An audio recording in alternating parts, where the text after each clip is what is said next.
Good morning and welcome to CTV Sports. I'm Dale Schwetz with Steve Lane today, and we are live from the CTV studios here in Wellington, Florida.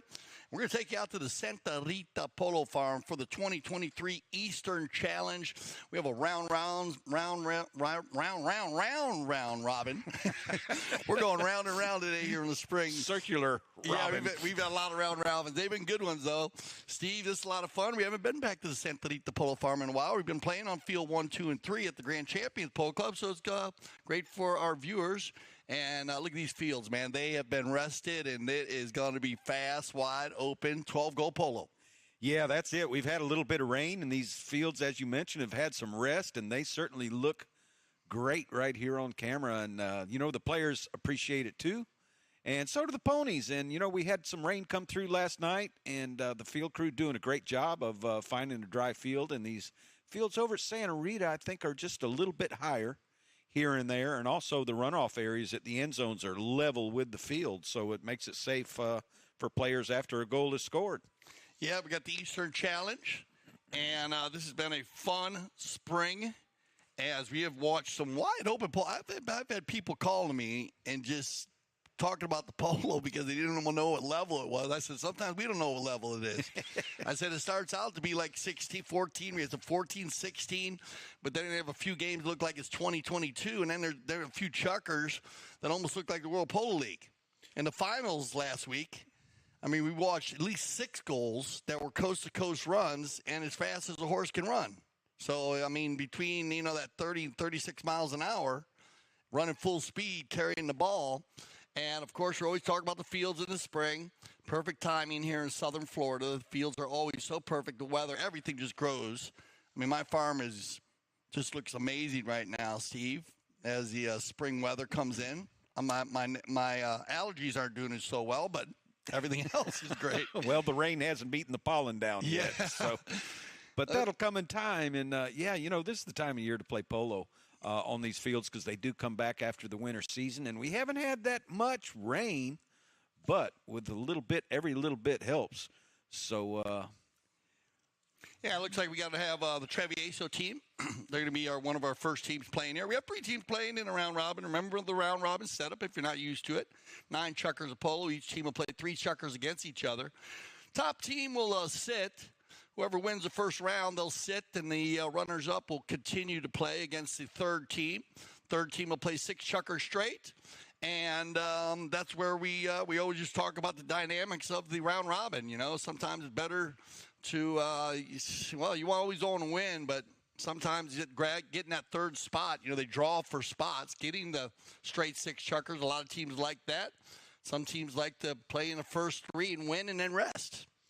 Yeah. What did you like, Steve? What was your? I always like rested in between. I was like too. I did too. I like playing the 3 chuckers, and then maybe if I needed it, bring back one of my better horses because they get a long time to rest. It also lets you observe strategy in that second leg when you're sitting down. Yeah. To how you're going to play that team. Sure. In the third leg. Good point. Good point. You get to watch them. You get to watch them. And I was talking to Steve last week. One of the things I used to do was if you do get caught, you do play round robins in the summer at your clubs or spring polo, is just stick and ball. Yeah. During like the second leg, the last chuck of the second leg, go out and stick and ball or ride or get on and start riding so you're ready to rock and roll because that team is a good shot of tail. I like this right here. It's going to be fun.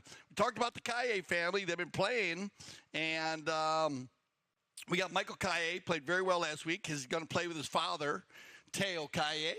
And Nito Yoranga and Tomacho Pierres, and Nito and Tomacho have been playing great polo together. They have, and it looks like their positions have swapped around a little bit today with Teo playing number 4 for Travieso and Michael playing 1, and Nito, who's always been playing back, now looks like he's got a number 2 on his jersey today. So that should be kind of interesting. But to watch Tomacho have an amazing season, as we talked about, and this is we haven't seen Juan Bellini and Alejandro Luis Estrada. There's Alejandro right there, play together, and I gotta give big love. Rebecca Cohen has done an amazing job. She's one of our graduates from our polo school. I had the opportunity to work out with her this season with Juan Bellini, our director of operations of the polo school, and playing with Riley Gansey, who was our MVP last week. Yes, she certainly was for the Casablanca. Well, between her and her mom scored a lot of goals, but Riley was on. They went back and forth. You and I went back and forth on who should be MVP on Mother's Day. But Melly played very well. She pulled the team, scored a lot of goals. A couple of them were very easy goals for Melly, as Nick was just hitting the ball so deep. But Riley did a great job playing a lot of defense and scoring 4 goals. Chasing players and hooking players. Yeah, and she can ride. She's not afraid to ride fast. She likes it. She's a downhill skier. She did some big training for that too. And I'm not really sure. She might still be in training for some downhill skiing. Her father was, of course, on the Olympic team, Mark Gandy the Cobra. And then, about the Aspen Valley Polo Club, as remember, AspenValleyPoloClub.com. If you want to play polo in the summer, July and August, we will be getting ready. Steve and I talked about, it always leaves a tear in your eye because we're almost at the end here of the spring season, and what an amazing winter season we had, Steve. I haven't seen you. I didn't see you I didn't see you this much. I heard you. Talked to you a lot, on the field. We were. Why don't you talk a little bit about the challenge system that we used this season during the World Polo League and how it went? Because we went to a higher level using the technology this year. We did, and I think the players were a little bit more educated and had some background. The word that I'm looking for, experience with challenges. So, and some teams use the challenges very well, and some just kind of ignore or forget.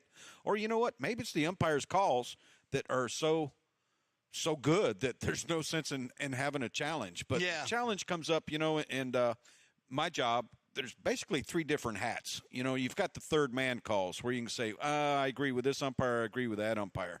Or if I was on the field, I wouldn't have called that play, so no foul. Then you have the triggers, and, of course, that's where our technology comes in as well, as far as was the ball over the top of the post? Whose horse did the ball hit last before it went over the boards? Yeah. And I like it with the contact of the horses. Who was wrong, what player? Because sometimes we'd be here in the studio here, we see 2 players come together on contact, and when he send it out to you on the iPad at the field, you could slow it down. I'm listening to you, slow it down, play it back, this and that.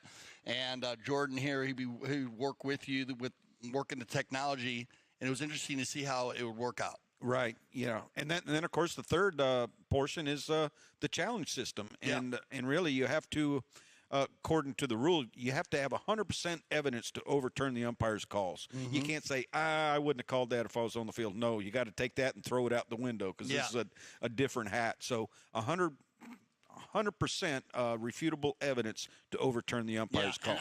And I want to pat you on the back because I know you're a part of the big decision. The decision a year ago to give the umpires their own challenge when they were wrong to use the technology, change the game. Yeah. Sorry, and I'm going to tell you all the players embrace that. At first, there's some players that didn't, but every player in the world embraces that now.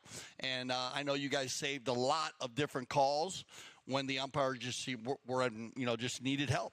I think they feel comfortable knowing that a third official is looking at it and using it and going back. And, the whole idea is to get the call right. You got it. Here we go. We got it going on. Travieso, they're in the dark jerseys. As I said, Michael Calle playing the 1. Nito Uranga playing the 2. Tomacho Pierres on the 3. Teo Calle, Papa Calle on the number 4. And Santa Rita and in the pink. And it's going to be Rebecca Cohn playing the 1. Riley playing the 2. Alejandro will play the 3 right here, and it's going to be Juan Bellini playing the floor. Here we go. And here's Alejandro sending a pass towards the north end of the field, looking for Riley Gansey or Rebecca Cohen, either one. And Alejandro playing that appy with a lot of chrome on the hindquarters in the first period once again. But right now, here comes Uranga. He's going to turn it couple of taps and send it back up the field, and Teo Calle, even though he's got a 4, he's playing offense right here on this particular play. Alejandro fakes the back shot, brings it back towards the center, and now I'm going to try and get around Teo, and Tomacho's going to come through, and that's going to stop play right there with a 1 meeting 2, and actually I think that was Nito coming through and meeting 2 players. So, pretty easy call here. Watch this. You're going to see him come around. Here comes the back shot, and watch your 2 players. Watch this right here. 2 players. Up, and then the 1 player came flying through there to steal that ball. And so they'll take it to center. Everybody covered up downfield. put this one here in the center. That was another fun procedure we had this year in the World Polo League. 2 points from beyond the center line. We saw a couple of attempts, Yes, none we of them did. successful, but it always adds a little excitement to things. And, really important if you're behind by 2 goals, even in the 5th chukker, And, of course, they have the option of taking a penalty 4 and going back to center and trying a 2-point play. Huge play. So, speaking of huge plays, Alejandro Novicio Estrada couldn't quite get the ball towards goal, and it's cleared out of there by Nito Uranga. Up to Michael Calle, but Juan Bellini's going to come in and steal the play away, and Bellini takes it around underneath his horse's neck the first time, couldn't quite connect on the near side, and here comes Nito. Nito couldn't control the bouncing ball, so Alejandro's going to check down, turn the ball towards the outside, a few taps, looking downfield, and releases a long drive. Looking for Rebecca, and she is out front right here in the first part of chukker number 1. Playing a great number 1, so she's got to get it back towards the center of the field with the little cut shot. Teo Calle picks up the loose ball and taking it across the center of the field. And now look there, Nito Uranga is going to break downfield looking for a pass from Teo. Teo, captain of the Travieso team, sends a pass down now, but Alejandro back there with Michael Calle, and Alejandro's going to come in and ride off Michael and take the ball on the near side over to the boards, but Michael's going to hang right there with him. Michael pestering him pretty good right now, and a long shot downfield once again by Alejandro. Teo's going to check up and play the near side, but no, decides to leave it for Tamacho. And look at Riley. She's in there making Tamacho hear some footsteps, and now Nito Uranga turns it underneath his horse's neck, setting things up. Riley Ganzi has to clear and give way. Now Nito with a little bit of shot. Didn't get all of it, and Alejandro meets the ball. Nito comes in there for a hook, but Alejandro's going to check down. He's got to get around Tamacho, and now decides to shoot for goal, a long-distance shot, and that ball just wide to the right-hand side. Wow, good Polo back and forth. Everybody hitting the ball well, too. Teo, I never seen him play the number 4 position, but very relaxed back there. And the way they line that up. And you're going to get a courtesy change here. So that's why Tamacho's going to leave that ball there. So we'll send everybody off. This could be it may take a little bit longer on the courtesy change. Sometimes the courtesy change does when we have the horses at the other end of the field. But we keep it right around that 45 seconds to a minute. And, courtesy change. We've been talking about all kinds of different things that we've done with the technology.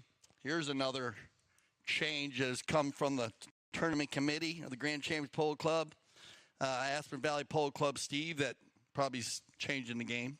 Yeah. Grand Champions in Aspen Valley being the leaders in the courtesy change, and now it is a tournament condition according to the USPA. And remember, Glad they adopted that. Yeah, and we have done that for every tournament here at Grand Champions, every tournament. Yeah. But let's say that you go to play a tournament somewhere, or maybe your club is hosting a tournament. Those courtesy changes should be decided before the draw.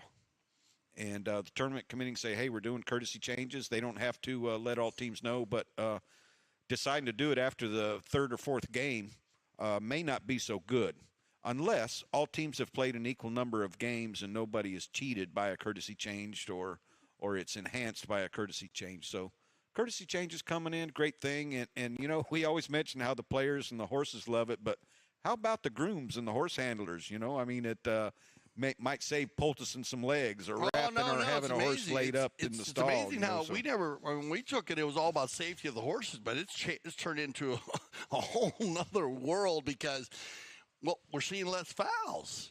Less fouls, less injuries Yes. for horses and players. And actually, we've seen some teams kind of change their strategy. Sure.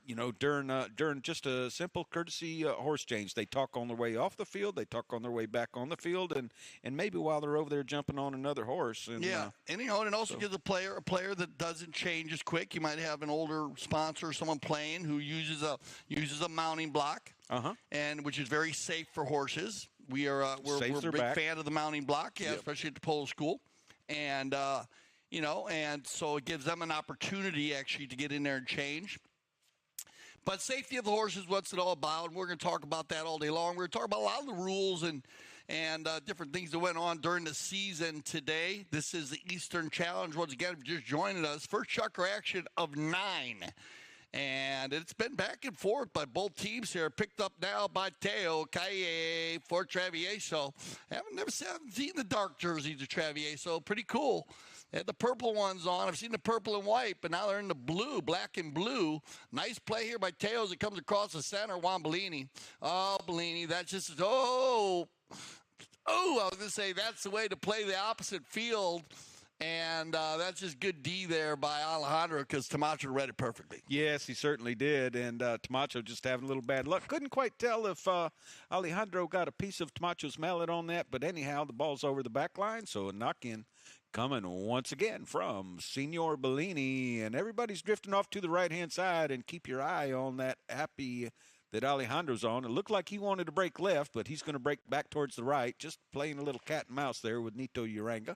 7 goals against 6 right here, and Alejandro lays it downfield, looking for Riley Gansey. Riley gets a piece of it, and Teo on her near side just up front. Teo's got no play, and Riley couldn't quite connect on the third swing, but here comes Tamacho going back the other direction. Nito's going to break downfield. Tamacho sees him there. Tony Calle, playing number 4, is going to go to an offensive position as well, but Alejandro Novizio Estrada with an offside back shot. Who's the first to turn and read the play? Riley Gansey jumps on that line. Tamacho just a little bit wide, so that allowed Riley to come in, and now Riley puts it underneath her horse's neck, unable to get back to it for the third time, and now Nito Uranga with a neck shot. Will that ball stay on the field? Yes, it will, up against the boards, and now Teo Calle. So this Travieso team working well together. Bad luck right there. Nito couldn't quite get the pass, but Teo hit a nice neck shot right over to Nito.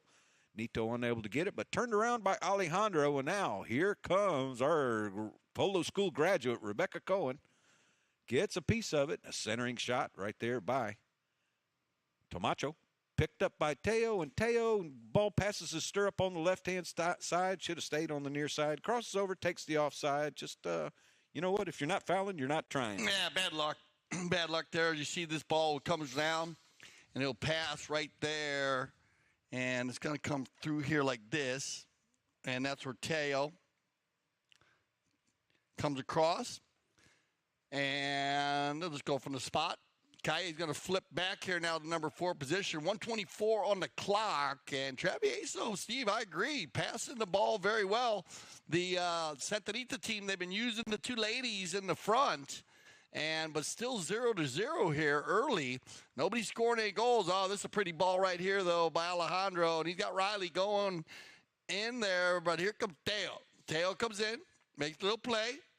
Riley under the neck. Nice little play here by Riley. He's going to control it now. Now inside the 60. Look for the putter shot. I don't think Teo can make a play here.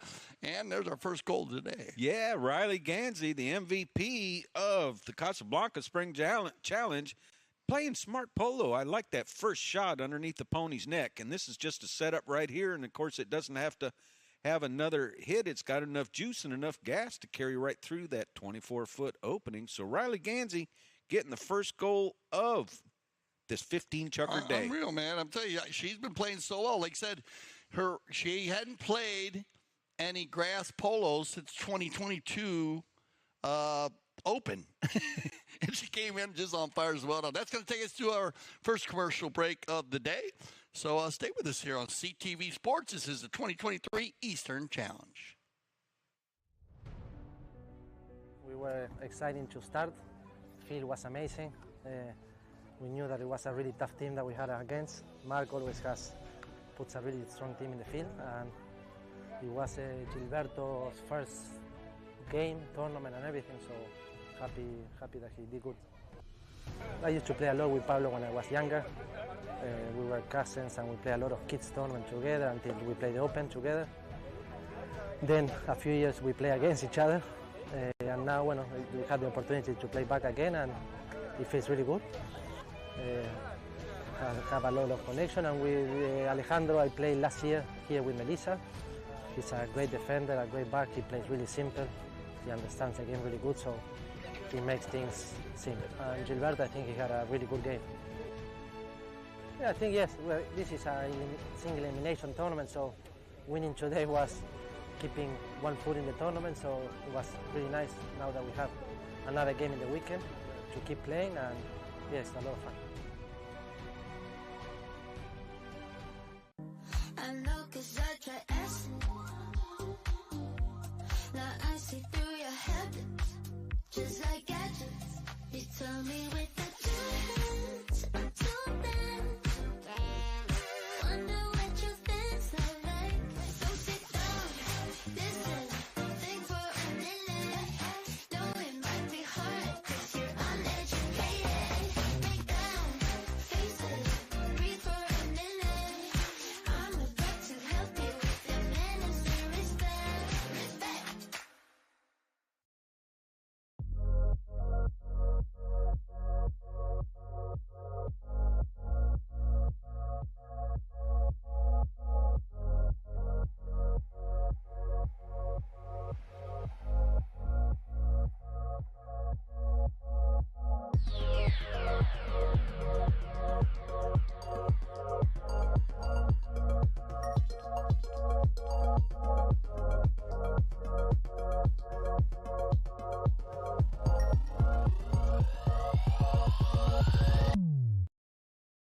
Welcome back to CTV Sports. I'm Dale Schwetz with Steve Lane. We're live from the Santa Rita Polo Farm.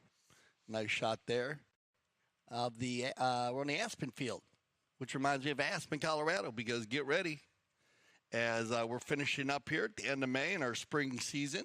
Steve Lane and I have been reminiscing of the 2023 season, as every year it just seems to get bigger and larger and more stuff going on and different rules that better the game, and CTV Sports going to a whole nother level, and getting ready for the foot golf. It's amazing. Going on right now, isn't Yeah, it? going on right now, so tune in for that.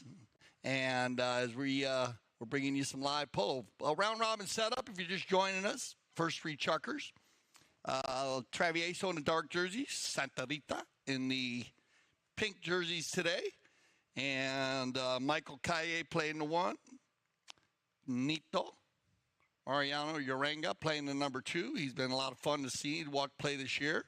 Here first year playing with us, Grand Chain Polo Club. Tamacho Pieta, as you know him, he's been playing very well all season long. He's playing the 3, and then Teo Calle.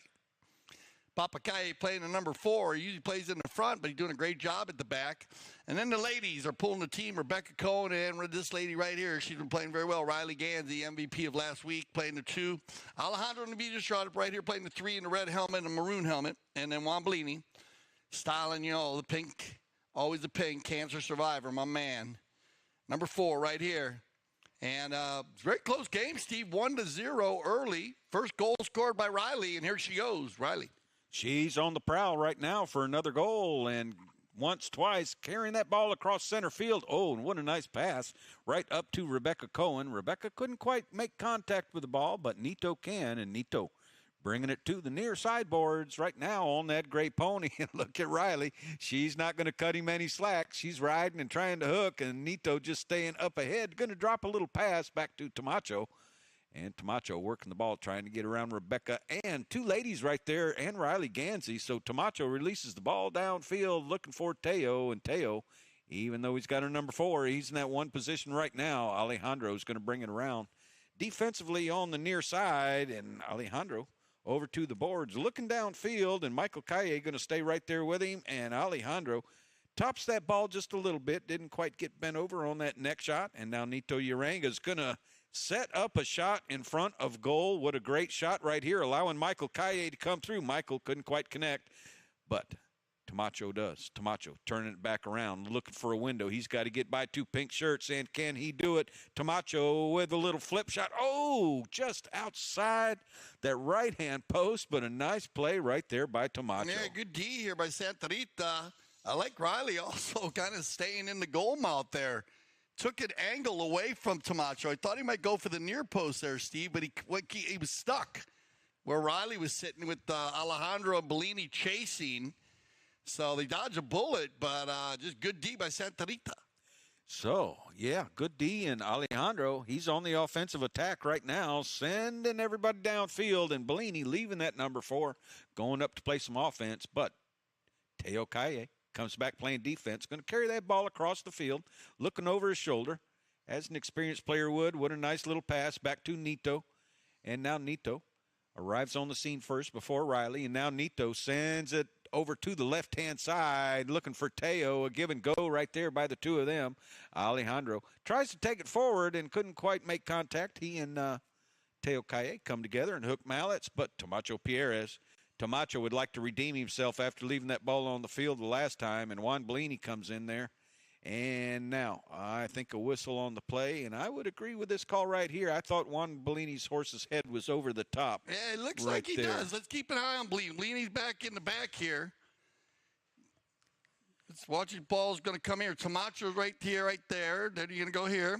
Here comes Bellini, there, and then Teo going that way. So, you know, I mean, it looked like Bellini did get over the back of it. Yeah, got over the top of the And ball. also, if Teo just having a clean swing there, he would hit Bellini's horse. Yes. Yep. Or the horse's legs. I think that's automatica.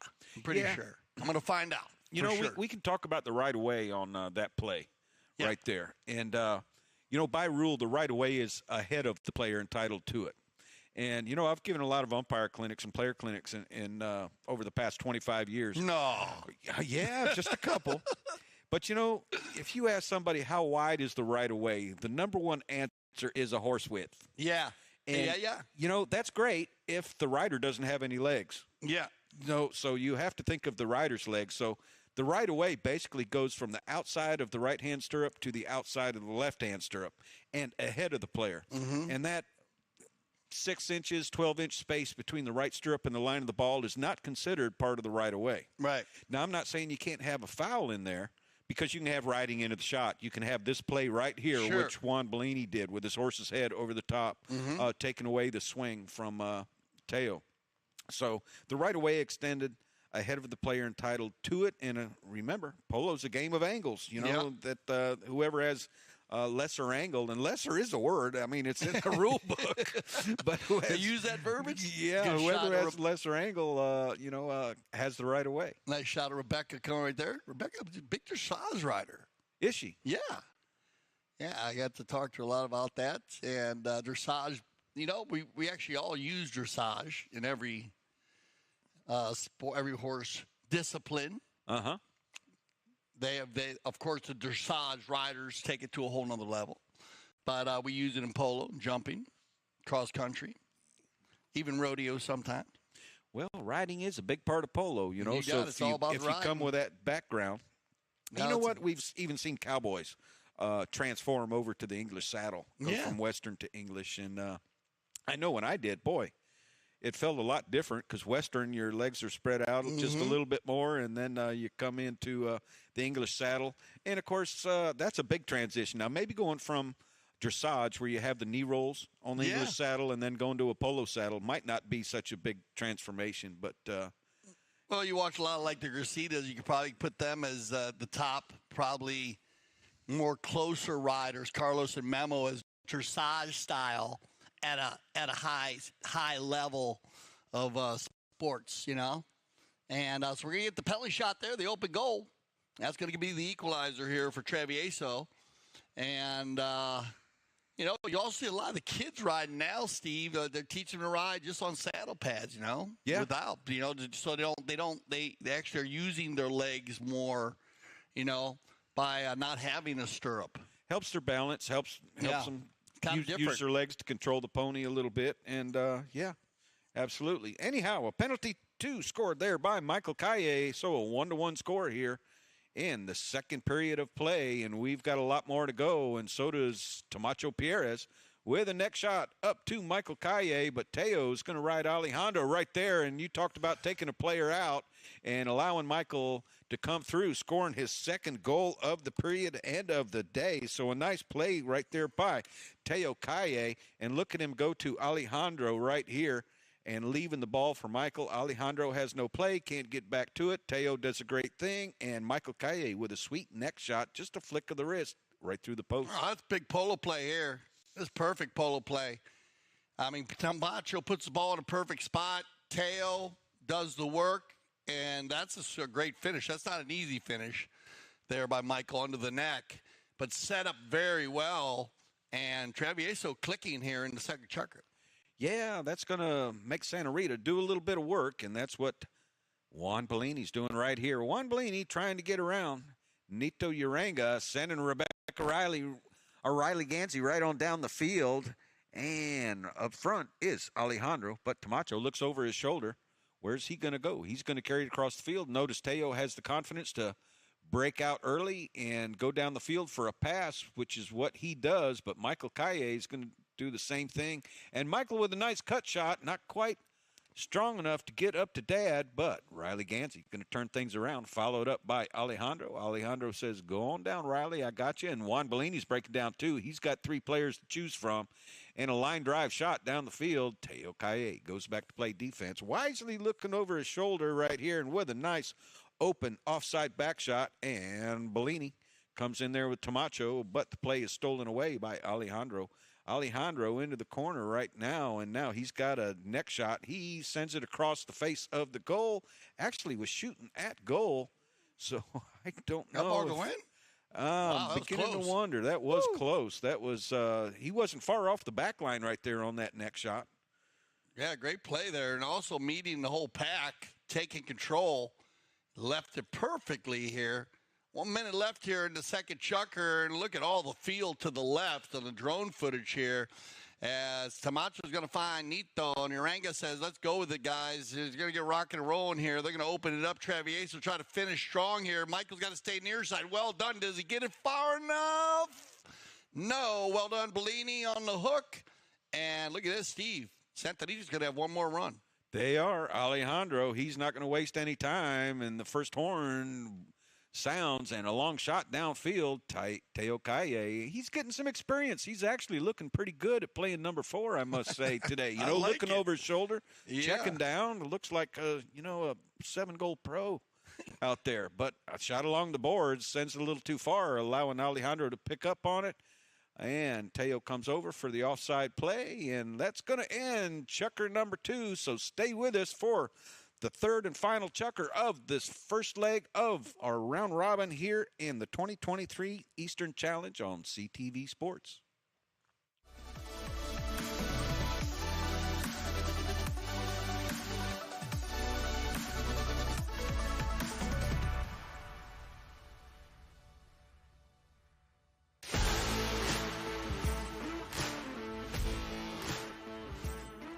We're here at the Santa Rita Polo Farm where the PTF Polo ASSN Junior Tournament is being held for the first time ever at this location. And I mean, could you get a more beautiful venue? Probably not.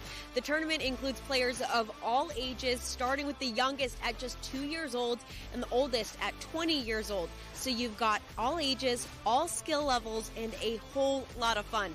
Let's go check it out.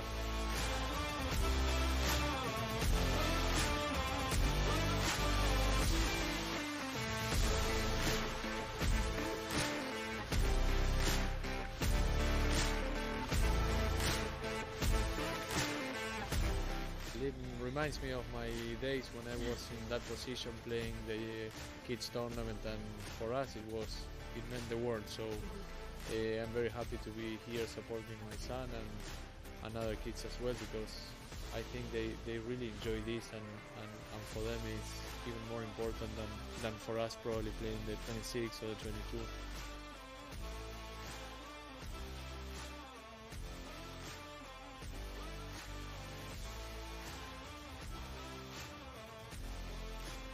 Well, that's a wrap on the PTF Polo ASSN Juniors Tournament at the Santa Rita Polo Farm. So much incredible talent coming up through the ranks. The future is certainly bright for the sport of polo. Now, for more information on the PTF, head to polotraining.org.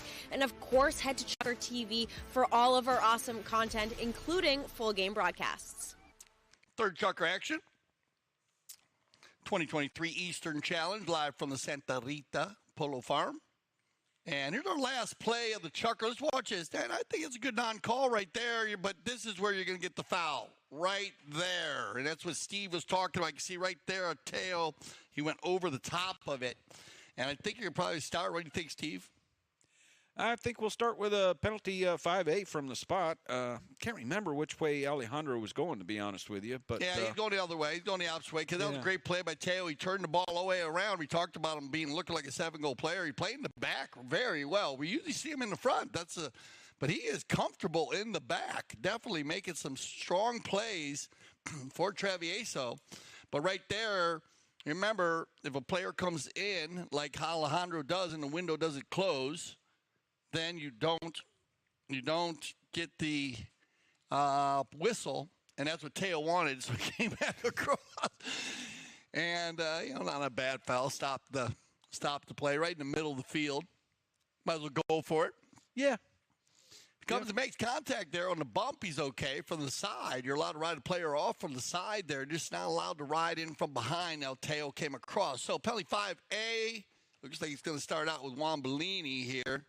And it's going to be Rai.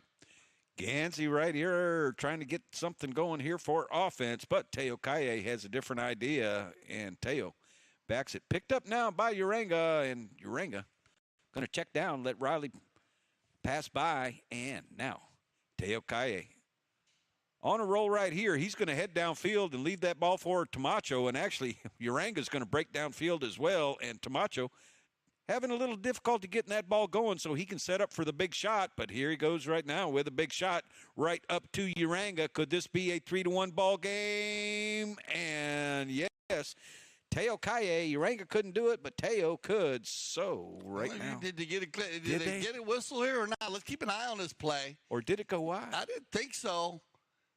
I don't think there's no line there. I don't think Alejandro's on. It looked like to me like it's going up down the field, but let's see. No, I guess he's going to give it to him there. Yep. So it looked like he had lesser angle, but maybe not there. So penalty 5, so no goal on the play. And it's going to be Riley once again here now as Gansey gets going down the field. Good pickup here by Riley. Got to take it in behind. She's done well, keeping it in behind the player that she's running against, who's defending her. She takes it off to the right side here now, working it down into the coffin corner, right to left. So keep it in between two players. And why not? You can't make a play on the ball. She's going to work. Oh, now Teo comes in there, and you're going to get the whistle. Yeah, Teo twice stayed out of the right of way because he didn't want to get the whistle. Then he just couldn't resist temptation. He couldn't resist, but this is great by Riley here. Right there, he kind of come, that would probably the foul there. Yeah. Because the ball bouncing out, I can see why Teo wants to take the back shot now because it comes off of his horse, gets kicked out.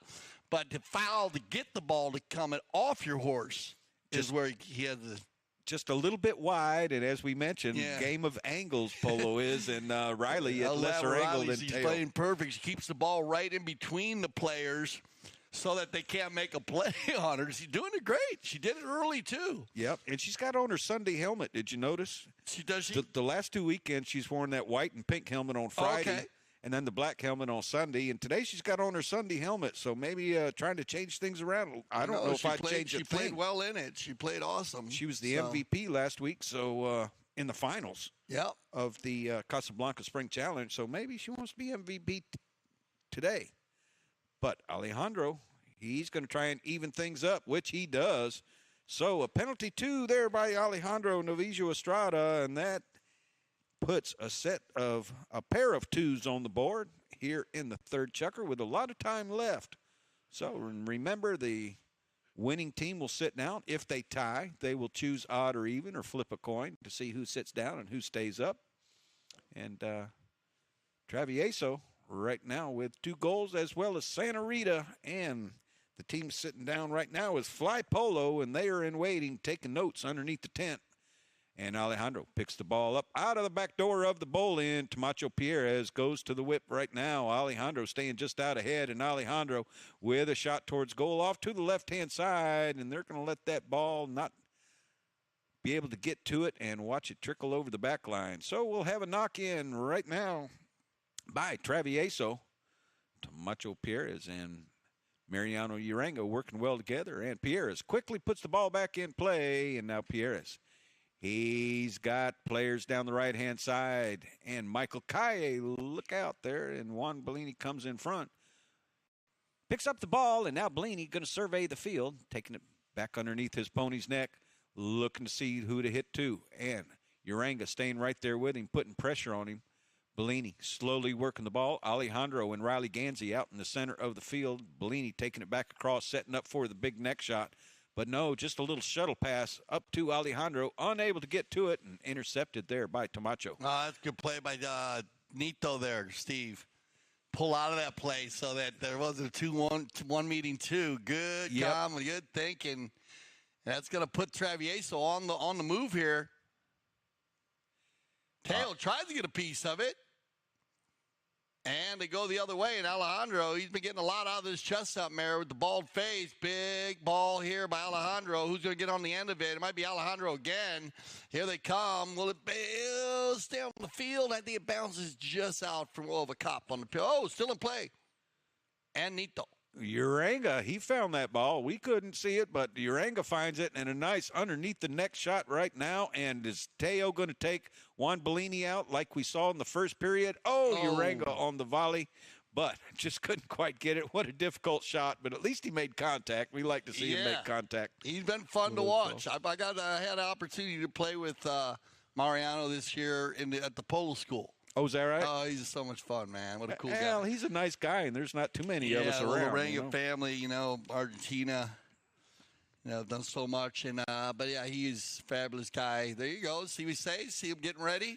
That's what I figured the fly polo would be doing. And you're going to see Ray Raful, my man, back. Shig Erskine, Luis Escobar, and Pablo Spinacci. That's going to be a good combination there. Ray's going to fit pretty well with those three guys, those three pros. And so they'll be coming up next here. And there's a good shot of Teo and Michael Kaye there. We have our end zone cameras there. Keeping that horse steady there for Teo to make his Pony Express jump to jump from horse to horse. Once again, you can pick up all of our games on the CTV Sports app. Remember, get the new app. If you had the Trucker TV app, and now you have CTV Sports, and wow, what an app! Yeah, lots of information. On the app there, Steve-O? Yeah, I have lots of information there, games, interviews. Yeah, unbelievable, man. So that's good stuff. It's like having Polo anywhere you want to be, as long as you got your cell phone and with all you. the other sports now. It's great to be able to be extending into all the different sports. Yes. And that's been great. So let us know what you think about that, as we do appreciate always all of our Polo fans, but we got our sports for you there. Said the foot golf has been going on, and this is going to be the new age, man, foot golf. Putting soccer with golf come together and just play, a lot of fun. You're a golfer. You like to play golf? Yeah, I do. I'm not very good at it, but you know what? I like the scenery. I like to play. Yeah, but I'd have to ask our executive producer, Mike. Let's say we have a par 5 on a golf course. What is it on foot golf? Is it a 7 or do they stay at a 5? Because how far is the average soccer kick? Is it 90 yards? Where a golf shot can be 120, 130. Right. One par less. Okay. So it can be a par 5 in golf, can be a par 5, or in foot golf it can be one less. So, gosh, maybe these guys are kicking the soccer ball farther than most people can hit a golf ball. These guys, you got to imagine, remember, guys are kicking 60, 80-yard field goals. 50, when guys kick off in football, they're kicking them in the end zone. So if you think a guy, a lot of the goalies, most of the time in soccer there's a lot of passing, but if you notice, a lot of the goalies kick it over half field. Right. So they're getting good 60, 80-yard kicks out of them, and it's an amazing sport, and it's great because they can actually have the foot golf and regular golf going on the same course, because they can have the hole, which is a bigger hole, on the side of the green where they can. Which is what I want to play golf with. Yeah. I want to play regular golf, but I want the foot golf hole. We do really well if we can putt into the foot golf hole. Yeah, you got it. Well, take a look at it if you never see it. It's very interesting, and it's going to be going on here up in Orlando. So on CTV Sports, unbelievable, a lot of fun. Here we go, though. 3:22 left here in the third Charker play, 2-2. So anybody's match right here. Let's see who gets an opportunity tremendous amount of time with 3:12. Nito, Uranga, he'll control. Uranga, he's got players going downfield. Michael's on the move in the center field. Michael, Kaye, oh, well done. Nice little try there. But good play in the Secretary of Defense. Alejandro, this guy, I think he's had one of his best seasons. They dropped him a goal, and he played unbelievable in the World Polo League this season. And we see a lot of that. Gonzalito Piedras, too. He was dropped for 10-9. Came out, played amazing. These guys just really getting their game on, and he's been playing very well here in our spring season. Bellini, he's going to get trapped here. And it looked like I thought it looked like kind of a clean play, but we might be able to see some footage where the drone here, he might get blocked. Let's see. He comes and goes there right there. That's the play right there, right where that ball bounces off of Teo's pony. And couldn't see it from the side. That's what's so good about all the angles, huh, Steve? That's what I love about CTV Sports. Oh, yeah. The angles are amazing. You know it more than anybody because when you're working as the IRO, instant replay official, you use all the angles at a higher level. Absolutely. And come to that, the drone, watching it from God's eyes right there, shows that foul very Drone clear. liver lies, is that what you say? Yeah. but one thing about watching the game from the drone, sometimes you don't know where on the field you are. Right. So, the drone can be closed in, and you don't know if you're on the north end, the south end. And if there's a challenge about ball placement, then you really have to go back to the center camera or the end zone camera to see the position of the players. Big time. And I've noticed that on the replays when we watch it here, that you can really use the different angles. And you might use the camera that comes from the end zone behind the play, Yes. Really cool. Here we go. Now 219, it's going to be Michael. He's been playing very well. He's got 2 goals on the day already. Gaye's been the highest scorer for Travieso. On the other side, we got Riley and Alejandro. Still 2-2. 2 minutes, though. A lot of time. Alejandro's going to work it in here. Bounces it off Uranga's pony.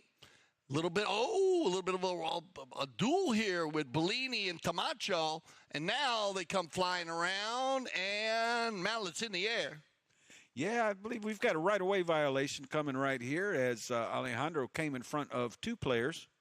So we'll take a look right now, and Juan Bellini taps it forward, and there you go. And, yeah, we've got 2 players coming across, and Camacho smartly stays out of that play. So, you know what? If you're not fouling, you're not trying. So Alejandro being a little bit aggressive right there, and we'll pick up a Herradura on the field as well.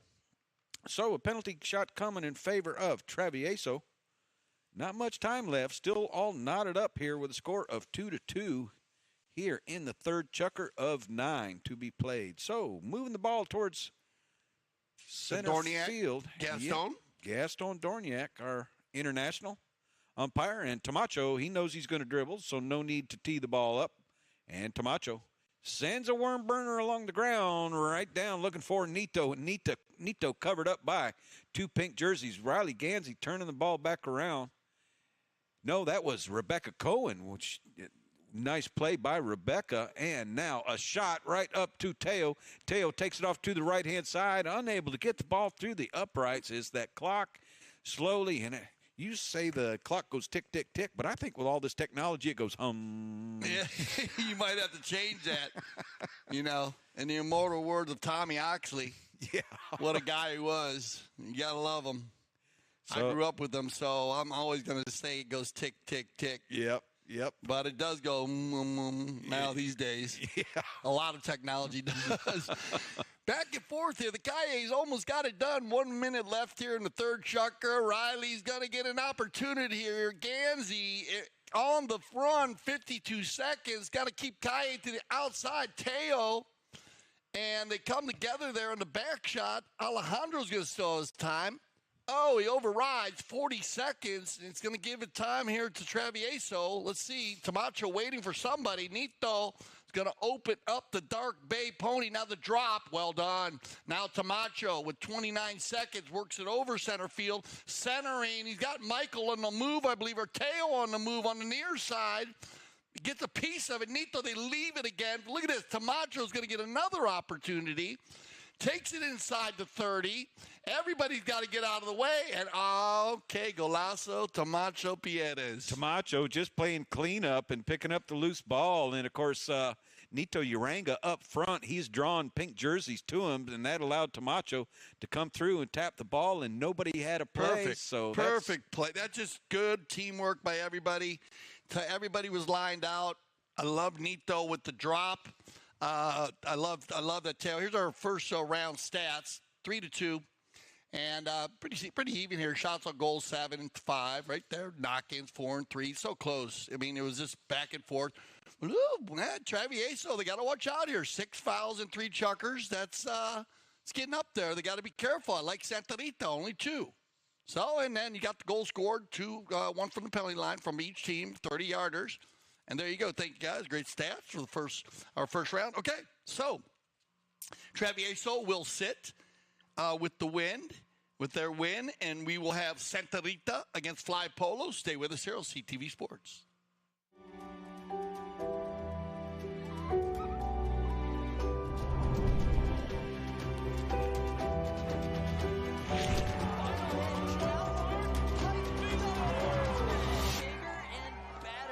My favorite part about ABSC is seeing all my friends. I have so many friends here at ABSC and USASA, and don't know what I would do without them. Just hanging out with my coach. Hanging out with my coach would be really fun too, but I just need friends too, you know? Everybody needs friends. ABSC is like a really fun place because you get to make jumps with your friends and get to ski a lot of places. When you see kids, they are smiling, they are happy, they are laughing, they are telling jokes, they are just glowing with excitement, and that just makes me feel confident that we are really doing something right, and that's really what it's all about. You know, this is ABSC's largest fundraiser for our club, you know, and I think the true importance of this is we're making a conscious effort to make sure that kids in the Roaring Fork Valley have the opportunity to get on snow, ski, and snowboard. So I've been a part of the Aspen Valley Ski Club since I was 10 years old, and growing up in the valley was a really special experience because you're open to so many different opportunities, and one of which is being able to ski. And I never really thought that my dreams would come true, but now Aspen Valley Ski Club has allowed me to ski for a living, and I can never be more grateful for being a part of the club. We love ABSC! We love ABSC!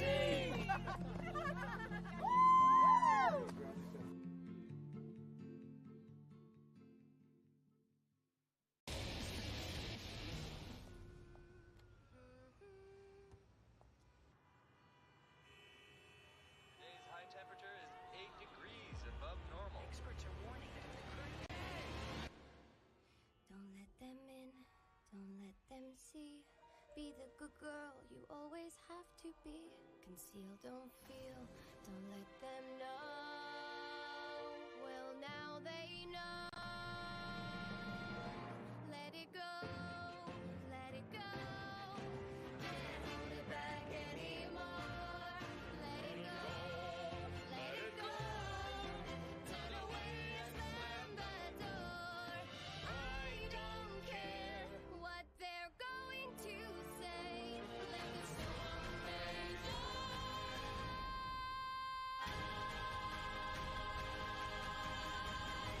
Cold never bothered me anyway.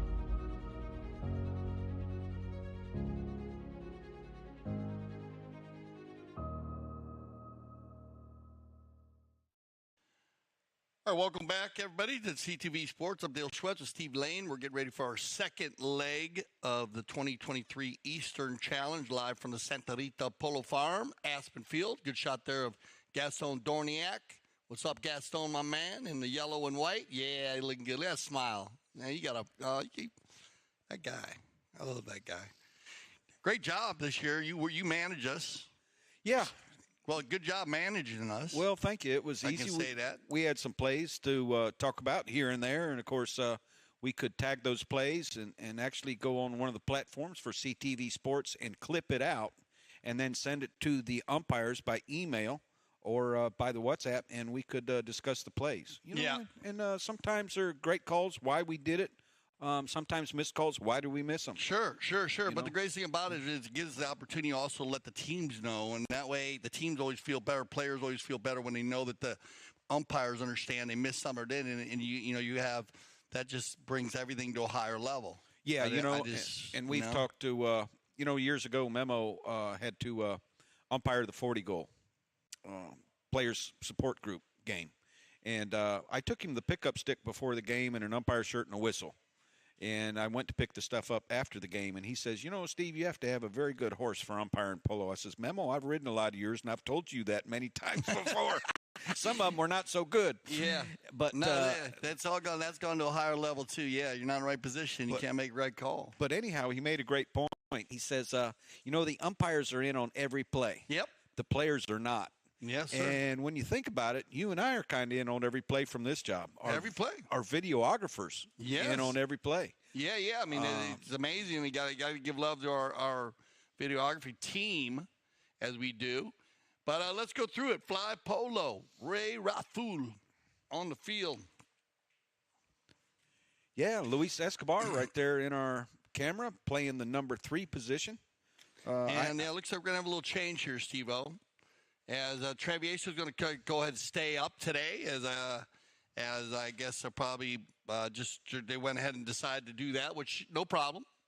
Can go ahead and play. Must have a meeting or someone as to move along. So they're going to go and switch it up. As Santa Rita is going to go ahead and sit, and we're going to have Travieso. Okay. Up against Fly Polo. All right, good. So just a little switch in the game, which, of course, scheduling during our spring training. This is part of what we do. And as let me see, this looks like Escobar got a mask on out there. Yeah, certainly does. And playing the number 3 position, the last tournament, he played the number 4. And Pablo, he's going to close the back door today, playing the number 4 position. So Sugar, and he's a runner and a gunner. I assume he'll be playing the number 2 with Ray Raful playing the number 1. So, yeah. Yeah. Maybe we can get a closer look at I thought Luis. Sugar had for the fastest goal of the season, but I think I got to give it to the Cobra. Because on Oli last week, they got best playing pony in the finals. Yeah. Wow. Yeah. 4 goals he scored on her. Yeah. Played her twice. Played her in 2 different halves. He played her 3 or 4 minutes in the second and 3 or 4 minutes in the 5th. Uh-huh. Scored 4 goals. Well, that's what those courtesy changes allow you to do nowadays. Unbelievable. What a mare. What a mare. Santa Rita. Reading operation. Unbelievable. We saw how many good horses did we see this year? Oh, my goodness. My Lord. There's the polo world has just gone to a whole other level. I think the Kersey change has a lot to do with it, personally. People might argue with me, but I know the breeding operations are truly amazing. The care has always been at a high level. Big shout-out to all the trainers and the grooms out there. We love you at CTV Sports and, of course, at the Grand Champion Polo Club, Santa Rita Farm, and Aspen Valley Polo Club. Without the team of people, of workers, trainers, grooms to take care of those 4-legged athletes, you have nothing. So you need the pit crew, like your NASCAR team you like. Yep. What's your favorite NASCAR team? Right now I like Chase Elliott with Napa. Yeah. Okay. I think he just carries himself well and presents himself well and is professional. How's his pit crew? Very good. Very good. He was actually the NASCAR champion not last year but the year before. Right. So and that's a big deal. You know how it works. So and also all the umpires. And they did a great job working here. Big shout out to our crew, our field crew. Yeah, they've done an amazing. Fields were just amazing this year. They said they were doing all kinds of different ways of cutting it and they added a lot of stuff, which was Very cool to hear. Yeah, and I know Grand Champions Polo Club purchased a vacuum, too, this year. Right. No, amazing. And, Just amazing. For the different amount of directions polo. cutting that grass, and you look at baseball fields, how they have the zigzags and Yeah. the checkerboard. Yeah. And those mowers, those real mowers, they pull the grass up. So for that Bermuda grass, Right. it's very important to pull it up when cut, and that way that's what tees the ball up. Yeah. No, I'm telling you, it was wild to hear that. I was learning so much about it. And Gaston Dorniak, of course, and his family, his father was here for the season. And they have been managing fields for many years in Argentina. And I have a lot of knowledge to bring to the table. And it made a big difference. It really made a big difference. It was amazing to see that. And you would think, wow, just cutting it in different directions. You know, of course, you have your fertilizers and everything else you do to them, and when you water them and how you take care of them, and timing, I guess, is the essence. Do you get rain? Do you not have rain? Well, A little break in the action here as we did a little switch of the teams. As we said, we were going to have Santa Rita stay up at Travieso with Michael Calle, Teo Calle, Nito, and Tamacho. And there's a good shot of Tamacho Pierres and the back of Gaston Dorniak, which I got to tell you, I'm a big fan of the attire of the Grand Champion Polo Club umpires and the Aspen Valley umpires and so Aspen Valley Polo Club umpires, World Polo League. I love the different colors. Oh, those shirts, they always make them stand out. I love all the different colors. Man, the tournament committee, they came together with that idea. That was great. I mean, you see in other sports, they change the design of the umpire jerseys, but they're always black and white. Yeah, always black and They white. change the design, maybe the lines go, different ways. But I like that. That was cool. That was cool. Kind of set it out, set it in, and it also gave the opportunity for people to understand what umpires are out there. Yeah. Give them a little pat on the back. Tough job, man. Yep. Not an easy job. And, of course, these jerseys, there's Grand Champions Polo Club logo on some, and then also the World Polo League logo Oh, on unbelievable. some. Yeah. Now, when it comes to layout logos, man, there's some of the top. Love the World Polo League logo. Giving love to the caballo, the four-legged athlete, however you want to call the machina, as we call them, the machines, and how amazing they are. All right, so it looks like we got everybody back, and so we'll probably get going here. I don't know if that'll help fly polo or not. They looked like they were all up and mounted, getting ready. We had just a little bit of a change in the teams, and so we will switch directions.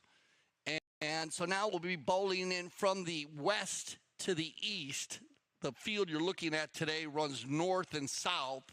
And remember, all the backdrops are the beautiful Santa Rita Polo Farm. Here we go, Tamacho. Pierre has a little shot underneath the neck over to Michael Calle. And Michael Calle with a nice shot along the ground, an open shot. Very difficult shot for me. But Michael had no problem with that shot and that ball over the back line. So an early opportunity to score right now for Travieso, and that opportunity taken away, and Luis Escobar. Glad to see him over here on this side playing, and former 8-goal player, and bringing the ball back in, putting it back in play. A little dribble shot over to his left-hand side, and he's got a diamond right down there with Sugar in the middle and a player on each side, and Teo Calle with a back shot. And now Uranga. A little shot up to Michael Calle. Can Michael Calle get back on the line and the right away? Hooked out of there by Escobar. Escobar turns it around in front of goal. Escobar looking downfield and releases the ball along the ground, looking for Ray Rafful. Ray looking over before he comes across there, and broken up by Teo Calle. Tomacho going to take the ball forward, buying a little time, and now with the centering back shot over to Nito Uranga, and Uranga all by himself, not being marked.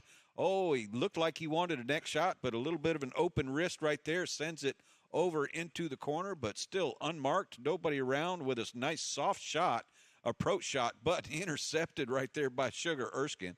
Sugar Erskine with a great hand-eye coordination turns the ball back towards the center.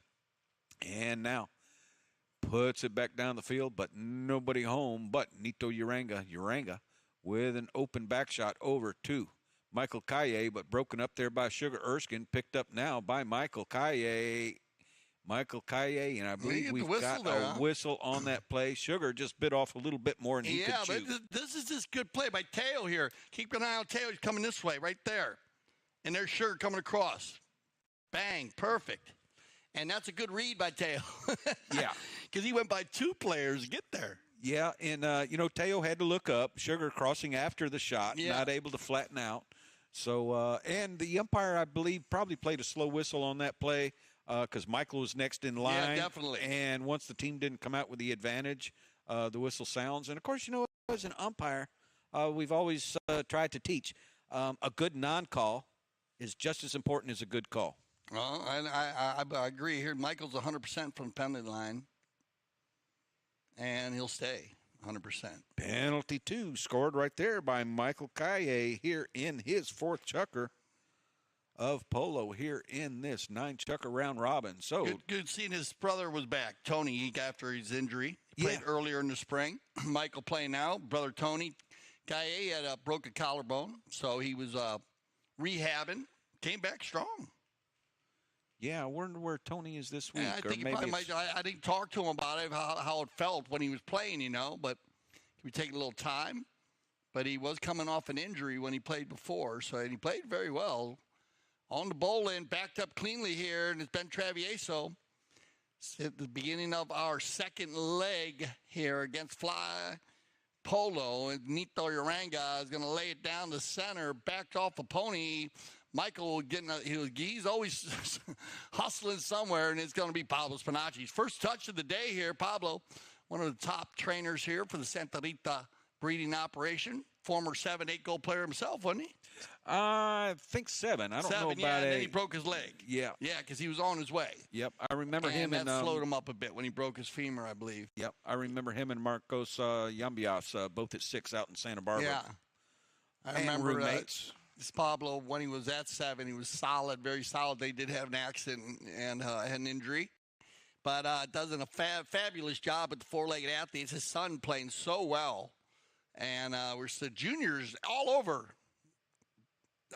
Just unbelievable polo, junior polo this year. And then we're going to get another whistle here. They're going round and round and round right in the middle of the field. 3:57 on the clock. Yep, Sugar just coming in front of Nito. And right here, Sugar's going to come across right there. Nito on the line. See that line was going that way. Yep. So. And he gets caught coming across. Oh, they could call an earlier play? Must be. Yeah, boy, I was dead. Maybe run that back again and see, because maybe they called an earlier foul. I was dead wrong on that. Unless he's teeing it up for him. maybe Luis is being that gentleman. I don't know if he is or not. We'll see. They're going the opposite route. He's just teeing it up for him. That was nice. You got to like that.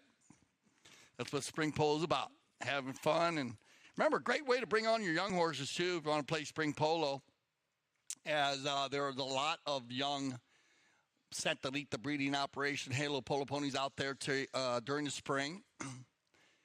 And that's a big part of polo in general.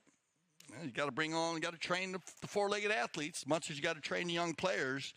What an incredible amount of PTF events we had this year, Steve Lane. Ooh, yeah. Yeah, a lot of, and you know what? A lot of young players coming out to support the PTF, even some volunteers from the Polo Training Foundation. And the families, all the families, yeah. Look at it. So it must have been a foul before. Yeah, I think Nito fouled Pablo when he took that ball across. Yeah, okay. Now I remember it looked a little weird there. That ball was coming across, but it's got to be Michael on the move here, even after the penalty. 5-8. Whoa, Michael, keep it moving. Well done. Kaye on the fly, takes it out of the air and takes it forward. Swung at it like 16 times, and he finally got it. And look at this, inside the red zone. Look for the finish, Michael. To his father. Oh, watch out, Teo. Tough luck there. That ball just out of bounds, and look, he's just on the line, so they're going to keep it rolling. Yep, Sugar putting it back in play over to Luis Escobar, and Escobar didn't get all of it right there. So now Escobar is going to come back, but Michael Kaye going to beat him to it. Michael Kaye was on the line after Escobar's attempted next shot, and now Spinacci. Spinacci will pick up the loose ball and turn it back towards center. He's in the center of two Cayes and puts the ball back downfield looking for Spinacci, but Spinacci ridden off there. But Ray Rafool coming on through and puts a nice shot down the field, and Camacho not able to get to it. Rafool still carrying the ball forward. Ray couldn't quite get a handle on that third shot, but now Camacho Pierres turns it back around. Camacho got a lot of room to work right here with a high shot downfield. Looking for Calle, but puts it on his offside with a nice pass right there, and now picked up by Father Teo. Teo takes it over to the right-hand side, getting around Escobar with the next shot. That pass falling, but Teo able to get back to it, and Luis Escobar is going to take a stab at it, but Teo is going to finish it off on the near side, and that's going to put Travieso up by 2, so both Calles scoring here in the first chukker of play. So I guess it's a family tradition? I think so. Yeah, let's hope they keep it going, the right? Near side goal? Yeah. Yeah, because Michael, he had the near side last week, if you remember. Last week, and now it's Teo. And shooting the ball well. And it's a tough shot. You know, he's got to be on the near side, but the Calle family dialed in. Here we go. 139 on it. Teo going to win another bowl in here. And Michael, he's been getting a lot done on the gray mare here all spring long. He seems to enjoy this little horse. Not a big horse. And so close to the ground, and he's hitting the ball well. He's going to keep his one all just off the field. He had his dad out in front, so they'll line it up for a knock-in. We're going to get one more knock-in here in our first leg of our second round. You're looking there on the backside. That's the Buenos Aires field at the Santa Rita Polo Farm, right there behind on the other side of those white vehicles there. And here comes Luis Escobar with a shot over towards the center of the field, right up to Ray Rafool. Couldn't quite get to it. Horse over the top of it just a little bit. And now Uranga turns. He's got a deep neck shot. Oh, and he goes for it, but it's overcut just a little bit. Can Teo get to it? Nope, that ball is going to travel over the back line, so time winding down. Will we get another knock-in right here? Our first horn about to blow, and our goal judges have done a great job, too, this year, I might add, consistency-wise. Yes, yeah, very well done. Tracy's done an amazing job organizing. That's another job that people kind of underestimate, Yep, absolutely. So I believe our first horn has gone, and that ball hops over the board. So that is going to end chukker number 1 here in the second leg right here of the 2023 Eastern Challenge. So stay with us. We'll be right back after a short commercial break on CTV Sports. Foot golf is a kind of life, and also it's a combination about golf and football. So I got into sport through social media. Someone approached me on Twitter and said, have you tried it? I'd never heard of it at that point. So I went to my local course and tried it and just completely fell in love with the game. This is not as easy as it looks on your body. It's a lot of kicking. We don't normally kick this many hard kicks in soccer. For me, this and the U.S. Open are the 2 top U.S. tournaments. It's something we all look forward to every single year. Great fun, and I think everyone will enjoy it when they try it. You can't not have fun. When you set goals at the start of the season and you're able to achieve them at the end of the year, I think I can speak for everyone and say when we set goals and we make the sacrifices that we make, which a lot of people don't see, and then it all comes to fruition, it's a good feeling. I literally live, breathe foot golf.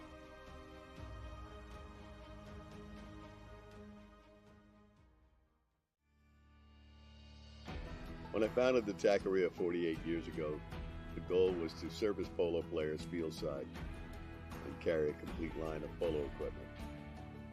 Since those early days, we now carry everything for the horse and rider. Anything goes on or near a horse, you're likely to find here in our store. We still have polo equipment made by polo players for polo players.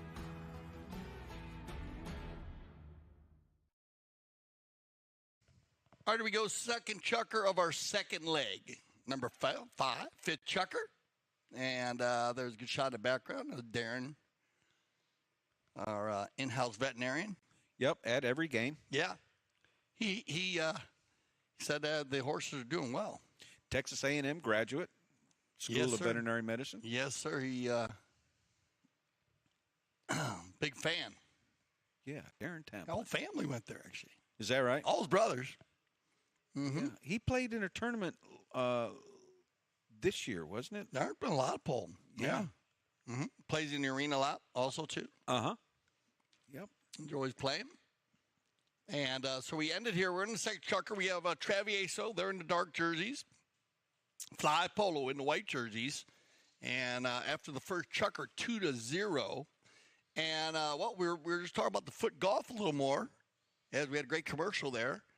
And we're learning a lot more about it ourselves. CTV Sports has been involved in it, but I guess sometimes with the way they do the holes, also, Steve, is they'll put the greens in a little bit shorter, so the hole might be a little bit shorter, different. They'll add it in different areas. So I see what they do. They probably move the tee box up a little bit closer. And then they, remember it's a bigger hole because, of course, it's a soccer ball. And that's what Steve would like to have for his golf ball. Look at this. On a flyer. And we call him the Sugar Man. And 1, 2, 3. And that's how you go to goal. That's moving and cruising right there by Sugar Erskine, taking it straight to goal. So we've seen this bay mare fly, and I talked to Sugar about her. She can mortally fly. She is very, very fast. And as you can see, when Sugar gets out in front of her, Tamacho says, just go on, man. I hope you miss. And that's when you know you're beat. Look at her. She can fly. She's one of these super fast horses. I mean, unbelievable. We've seen him make a couple runs on her. And you just got falling behind. So all the players come back to Gaston Dorniak, who puts the ball back on the ground to the players. And now Escobar gets the ball out the back door. Escobar. Tamacho thought about it and took a stab at it and does draw the whistle, upsetting Escobar's run right there. So we'll travel on down towards that south end and right there was the foul where Tamacho reached down in front of Escobar and then kicked by Teo Calle's pony. So, and remember, two things that an umpire always thinks about right here is for ball placement is did the team that fouled, are they being penalized? And is the team that got fouled, are they coming out with the advantage? Yeah, I've enjoyed seeing less penalty fives from the spot. Yeah, I personally have. I mean, I worked at the professional umpire. You managed me back in the day. And I think we had more penalty fives from the spot back in the day. And now the ball being moved into spots, and I think that's helped take fouls out of the game. Yeah, I tell you, years ago when we were umpiring at the old Palm Beach Polo, it was one way one year, and the next year it was different. I mean, the first year we had a lot of penalty fives. No, we moved a lot of stuff up, trying to detour those fouls from occurring. And everybody said, well, it's taking too much time to move the ball up. We want more spot hits.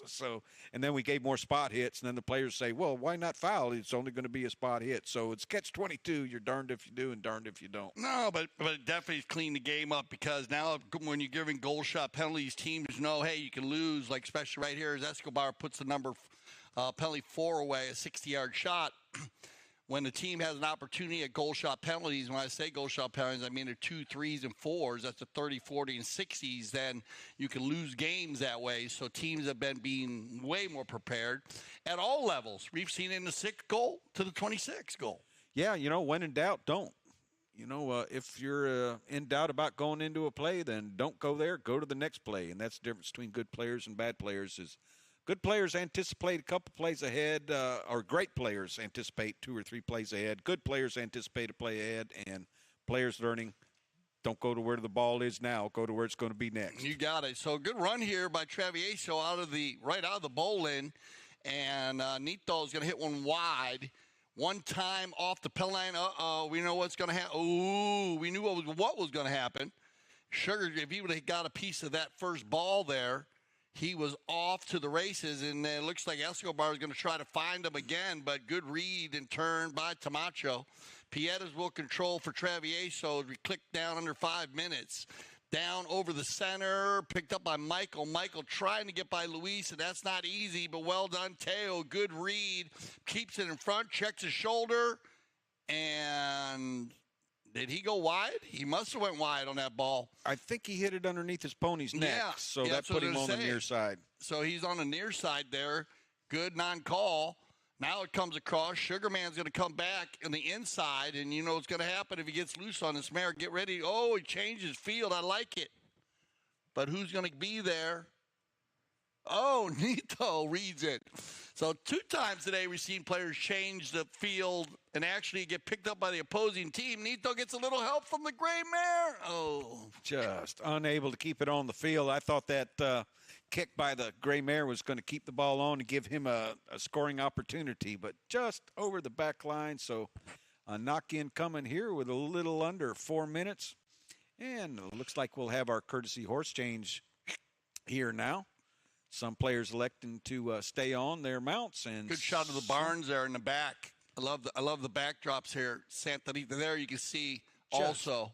If you've never been here to the Santa Rita Polo Farm, is a private facility, but during games it is open to the public. So you can always come and enjoy the games from the sideline if you like. So some of our social members out there. I think Sandy Klein was out there. Big shout outs. They look like the Cayes right there getting prepared. So Michael and Teo. You know, I'm not sure they're not taking advantage of the Polo on Demand program. I see some Grand Champion saddle blankets on the horses they're riding. So for sure, that program has been has gone to a whole nother level in the last 2 years, as I told you, in Aspen, because we've seen it worked. We've seen the Polo on Demand program. If you are new to the Polo on Demand program, as it is similar to the Polo School, as you could come, you can demand any type of polo situation. If you want to play in 26-hole polo with the 3 pros, you know, they'll put you on the team with the horses and everything, or you can just come out and do a stick and ball session. You can do whatever you like. Just demand it. But it has grown, one of the most unique programs in the world. I myself have been involved and been able to be around it for many years since it was developed. And, wow, what a program it is. Yeah. Grows, man. I mean, Aspen is used a lot, Steve, because people come to Aspen, they want a vacation, have opportunity to play polo. And I've seen it done at all levels, from 6 goals to 26 goals. So there you go. And right now, here we go. Back over to Michael Calle from Tomacho Pierres and Calle on this great pony and gets a nice neck shot off down the field. And Teo's playing up front right now and told to leave it by Uranga, and nice pass over to Teo Calle, but Escobar's going to come in, take the man on the hip, and a near side back shot. Tomacho Pierres anticipates the play, turning the ball back towards center from the corner, coming back quickly, and attempted hook there by Escobar, and Pablo Spinacci a little bit cautious about coming in there for a 1-2 foul against him, and that ball hit wide over to the right-hand side of that right post by Tomacho. So time ticking down, a tie score right here, which still would mean, should we end this way, we will still have a true final here in the third leg. Mm-hmm. And right now, Escobar puts the ball back in play, checks down, surveying the field, and tries. He's got everybody way up front, so he realized he had to hit a long shot in order to get a pass to a teammate, and Uranga and Sugar Erskine, the pair of twos, come together. Sugar Erskine wins the right-off with an offside tail shot, and now picked up by Tomacho. Nobody coming down that line, traveling with the direction of the ball, and Tomacho with a little flip shot and going to put it on through, breaking the 2-2 tie right here in the third period of play. Yeah, Tomacho getting his second goal today, first here in the second leg, and that's what they needed. There's been a bit of a defensive battle here in this sixth chucker, second chucker of our, actually fifth chucker, second chucker of our second leg. Tomacho just taking his time, and a nice putter shot there. He's had a couple great shots. It's just been good defense by the opposing team, blocking it Ray and getting it out in front there. Bounces off of Travieso pony, controlled here now. Ray tries to come through. Oh, well done, Ray. Kept Tamacho off the play. Luis reads it perfectly, and then look at this. Ray's going to get around quickly, and he's going to get a breakaway. Ray, gets a piece of it, but bounces off to the side, and it'll be number 3. That's Tamacho. Tamacho couldn't quite keep it going. Now picked up by Uranga. They've got one more run here in this second period of play, and back over to Tamacho. Tamacho with a long shot, and probably Teo up front. Teo is now playing the number 1 position, playing the number 4 in the first 3 chukkers, but playing the number 1 now, and Sugar is going to scoot on by and break things up with a near side back shot. Tamacho Pierres goes over to the corner to back the ball in front, and Escobar gets a handle on it right there, and Teo comes in front and draws the umpire's whistle. So that's going to end chukker number 2 in the third leg, chukker number 5 of 9, and stay with us with a 3-2 score here in the Eastern Challenge on CTV Sports.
Well, welcome back. I got to tell you, if those commercials don't get you fired up about playing polo, I don't know what does. Here's the final play of the last chukker. Ball comes across the field. The white player's following the line. Black player comes across and takes it, and that's the typical right-of-way violation. It's called 80% of the time in the game.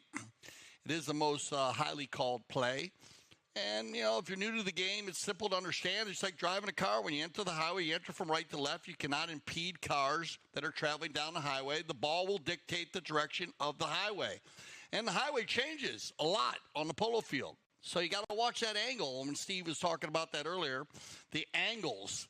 And the game is based on angles, and that's why we call it a chess game, because if you can use angles, you can keep opposing players away from the ball or controlling the highway.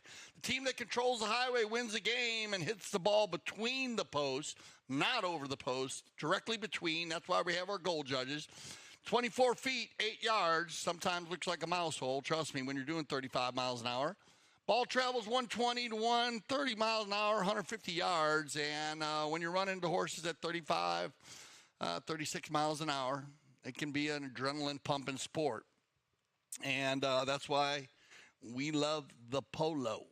3-2 here in our final chukker of our second leg.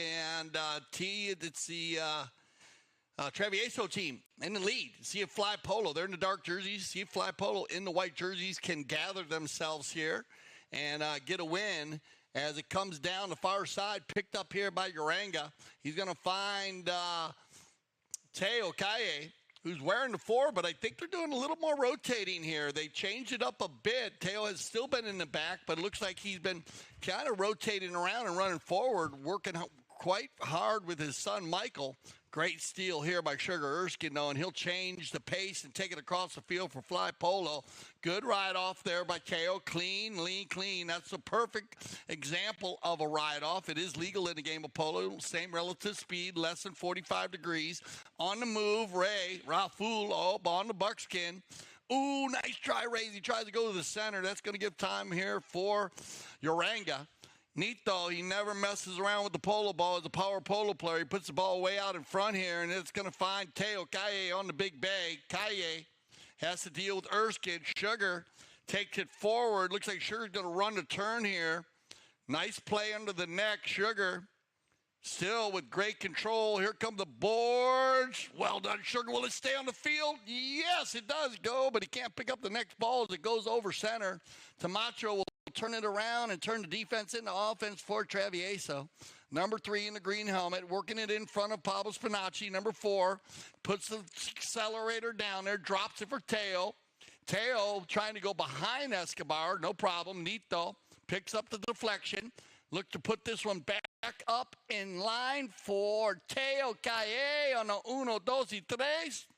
And a good finish right there. Travieso will pick up another, make it 4-2. Yeah, we had a 4-on-2 situation right there with Nito coming in from behind. We had 3 dark jerseys down there with 2 white ones, and Teo able to come on through, pick up the goal, and put it where it counts. Yeah, so this is looking good here, Travieso. They're gonna play, they can finish this one off. They'll get to the finals here on Sunday as they won their first leg. So they're going for the second. Santa Rita chose to let them play. And they're playing well.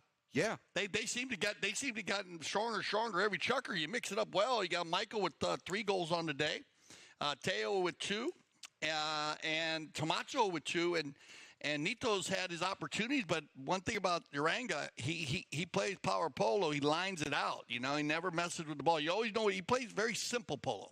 Well, he's played number 4 in the first 2 tournaments here during the spring season. Mm-hmm. And now we see Teo staying up front. So I think Nito Uranga has gone back to the number 4 position. Yeah, they're rotated around. He did something different against his Fly Polo team. Yep. Now, I know the way the Santa Rita team, they had Rebecca and Riley playing in the front, and then Alejandro playing 3 and Juan Bellini playing 4. Here they have Ray Rafu playing 1 and Sugarman playing 2, and that's maybe why also because Ray will get out in front and run, but you know when Sugar in here, goes Sugar. Running the far turn, keeping it moving. Nice play, Sugar, twice under the neck. Going to drop the hammer on his little chestnut pony. Nito in good position here, though. He's not going to be able to make a ride-off, though, and Sugar's going to fire one from way out. Low flag. Just off to the right-hand side. So a knock-in coming here for Travieso with a 2-goal spread and time on their side. And Tomacho Pierres, good shot of him right there, and he's going to put the ball down to the left-hand side over to Nito. Michael Kaye is going to break downfield, and Nito is going to send the ball right up to him. But Luis Escobar can't quite get to it, so Michael Kaye coming on the far side over by the boards and trying to get a shot up to Papa Kaye. And now Teo, what a nice pass. Teo playing a good number 1, and the high flag, so I'm not sure he hasn't reached his bag limit right here. His second goal. Well, you got to watch out for Teo Kaye. He knows how to play the game. Look at that shot. ball, though. That's a pretty pass. That's a perfect finish. Good polo. What an approach shot there by Michael Kaye. Yeah, Camacho's, but I told you, he's had an exceptional season. Yeah, he really has. I remember Tomacho up in Canada when we were up there many years ago, and he was 4 goals then. And just a nice guy. I've known Tomacho for a long time. Yeah, Teo gets a little help there from the four-legged athlete at the end, but picks up goal number 3, Steve. And, well, now you think he plays a better back or a better one? I got to say better one because I think he was, the that first leg, Travieso fouled 6 times, and I think Teo was probably good for 3 of those at least. Well, yeah, you know, that's one thing they did do early. That's right, from our stats. That's right, and they cleaned that up. Yeah, they very have. well. I mean, they're smart players, and that's what good teams do, right? You adjust. Yeah, you have to adjust. So that was their one downfall on their stats in the first 3 chukkers. They did have a tremendous amount of fouls, 6 fouls compared to 2. And 6 fouls and 3 chukkers is too much in the game of polo. You need to keep them lower than that. Maybe in a game you want to have about 6. And just to keep it safe. Some 5s won't hurt you that bad. But today we see so many teams do so much with possessions. And then when we see possession, we talk about balls going out of bounds, change of possessions, cop on the pitch. And that we see a lot of goals scored from the 100-yard line in, when the ball goes out of bounds, and teams get possession on the COP, the COP. And then also what they do from center. We've seen a lot of goals scored from the center. You know, they work it in or they hit the big ball to somebody else and finish them off, Steve. So possession is big. You talk a lot about possession. Oh, yeah, You're absolutely. a big fan of possession. Yeah. We all like to see an offensive game. And, hey, look at the penalty ones that have changed, the rule that has changed over the year, a center hit. And less ones. Less ones, but we've seen a lot more scored from the penalty 5s from the center for the penalty 1 than we have for the bowl in. For sure. So it's awesome. Where you said, what was the percentage of goals scored when he bowled it in? 18%. 18%. Unbelievable. That's crazy. Everyone who's played the game for over 20 years, and when he used to bowl the ball in after a penalty 1, 18% of the time, you'd think there'd be a lot higher.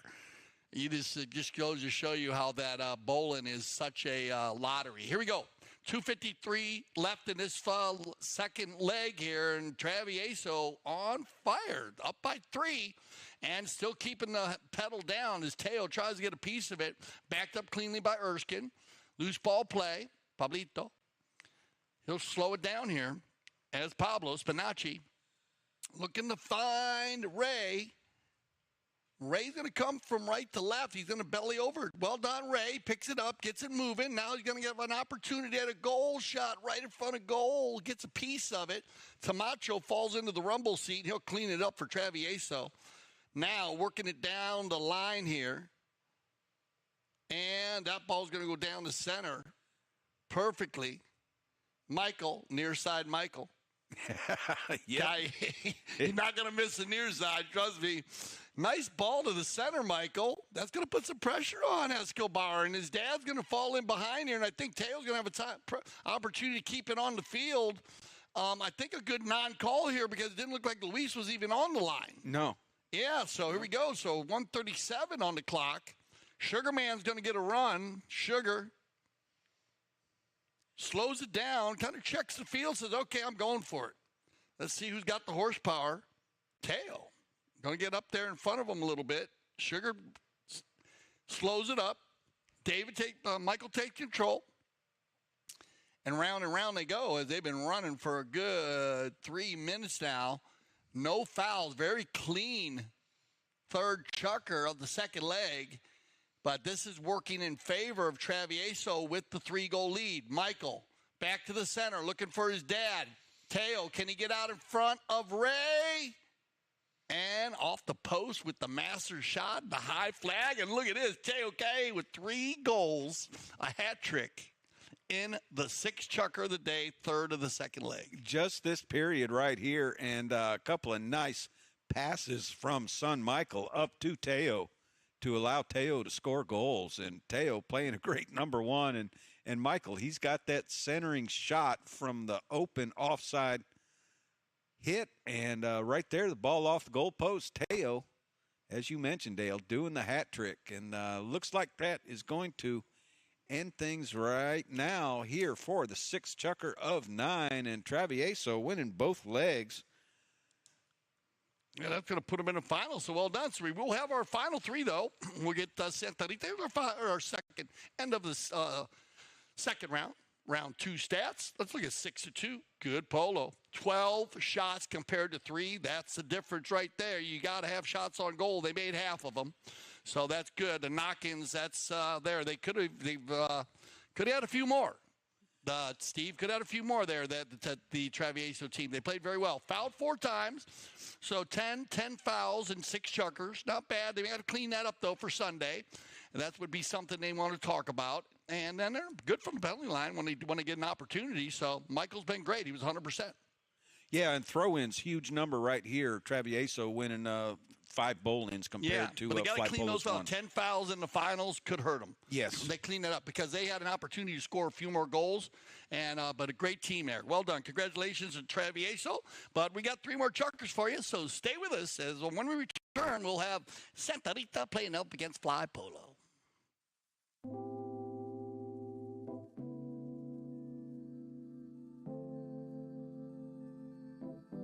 We're here at Santa Rita Polo Farm cooking an Argentine-inspired fire meal for the Ganzi family. We have a 4-course meal tonight, and everybody will be tasting the food that we cook on the fire.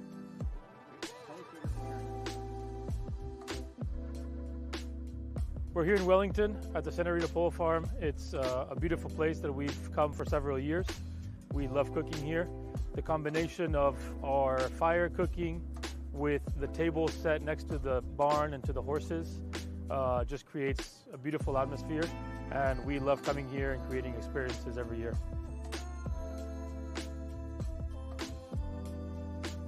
I think anybody that is new to these events is going to be very shocked right when they walk in, not only because of the grill setup or the fire cooking, but just the whole walk into this barn, you know, with the horses eating right next to you, and then the tables are set with candles. I just think the whole atmosphere around this place is beautiful and very shocking. With the menu, we always try to, bring new things to the dinners, new items. Obviously, we try to source everything that's in season and try to do our best to keep the menu changing and flowing. I'm Augustine Malman, and welcome to my chef's table at Santa Rita Polo Farm.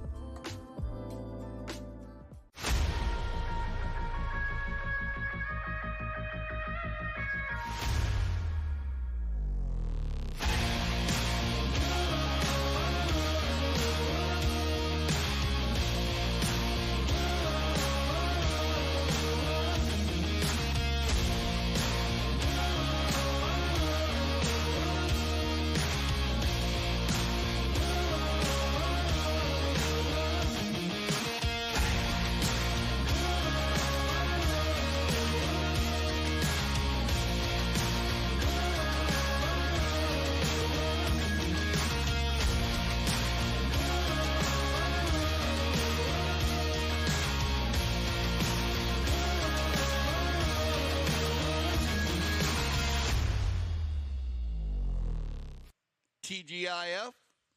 Thank God it's Friday. Welcome to CTV Sports. I'm Dale Schwetz with Steve Lane for our final 3 chuckers of our 9 chucker round robin of the 2023 Eastern Challenge.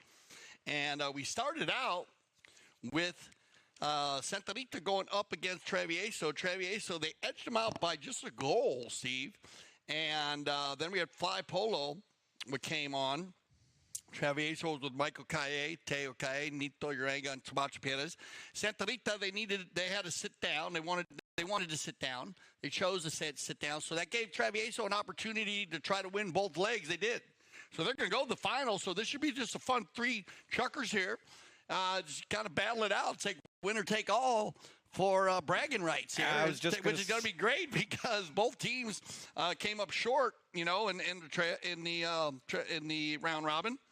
And so it should be a fun final 3 chuckers. We're going to have Santa Rita back with Rebecca Cohen as we keep, we've given her a number of diplomas this year from the Polo School.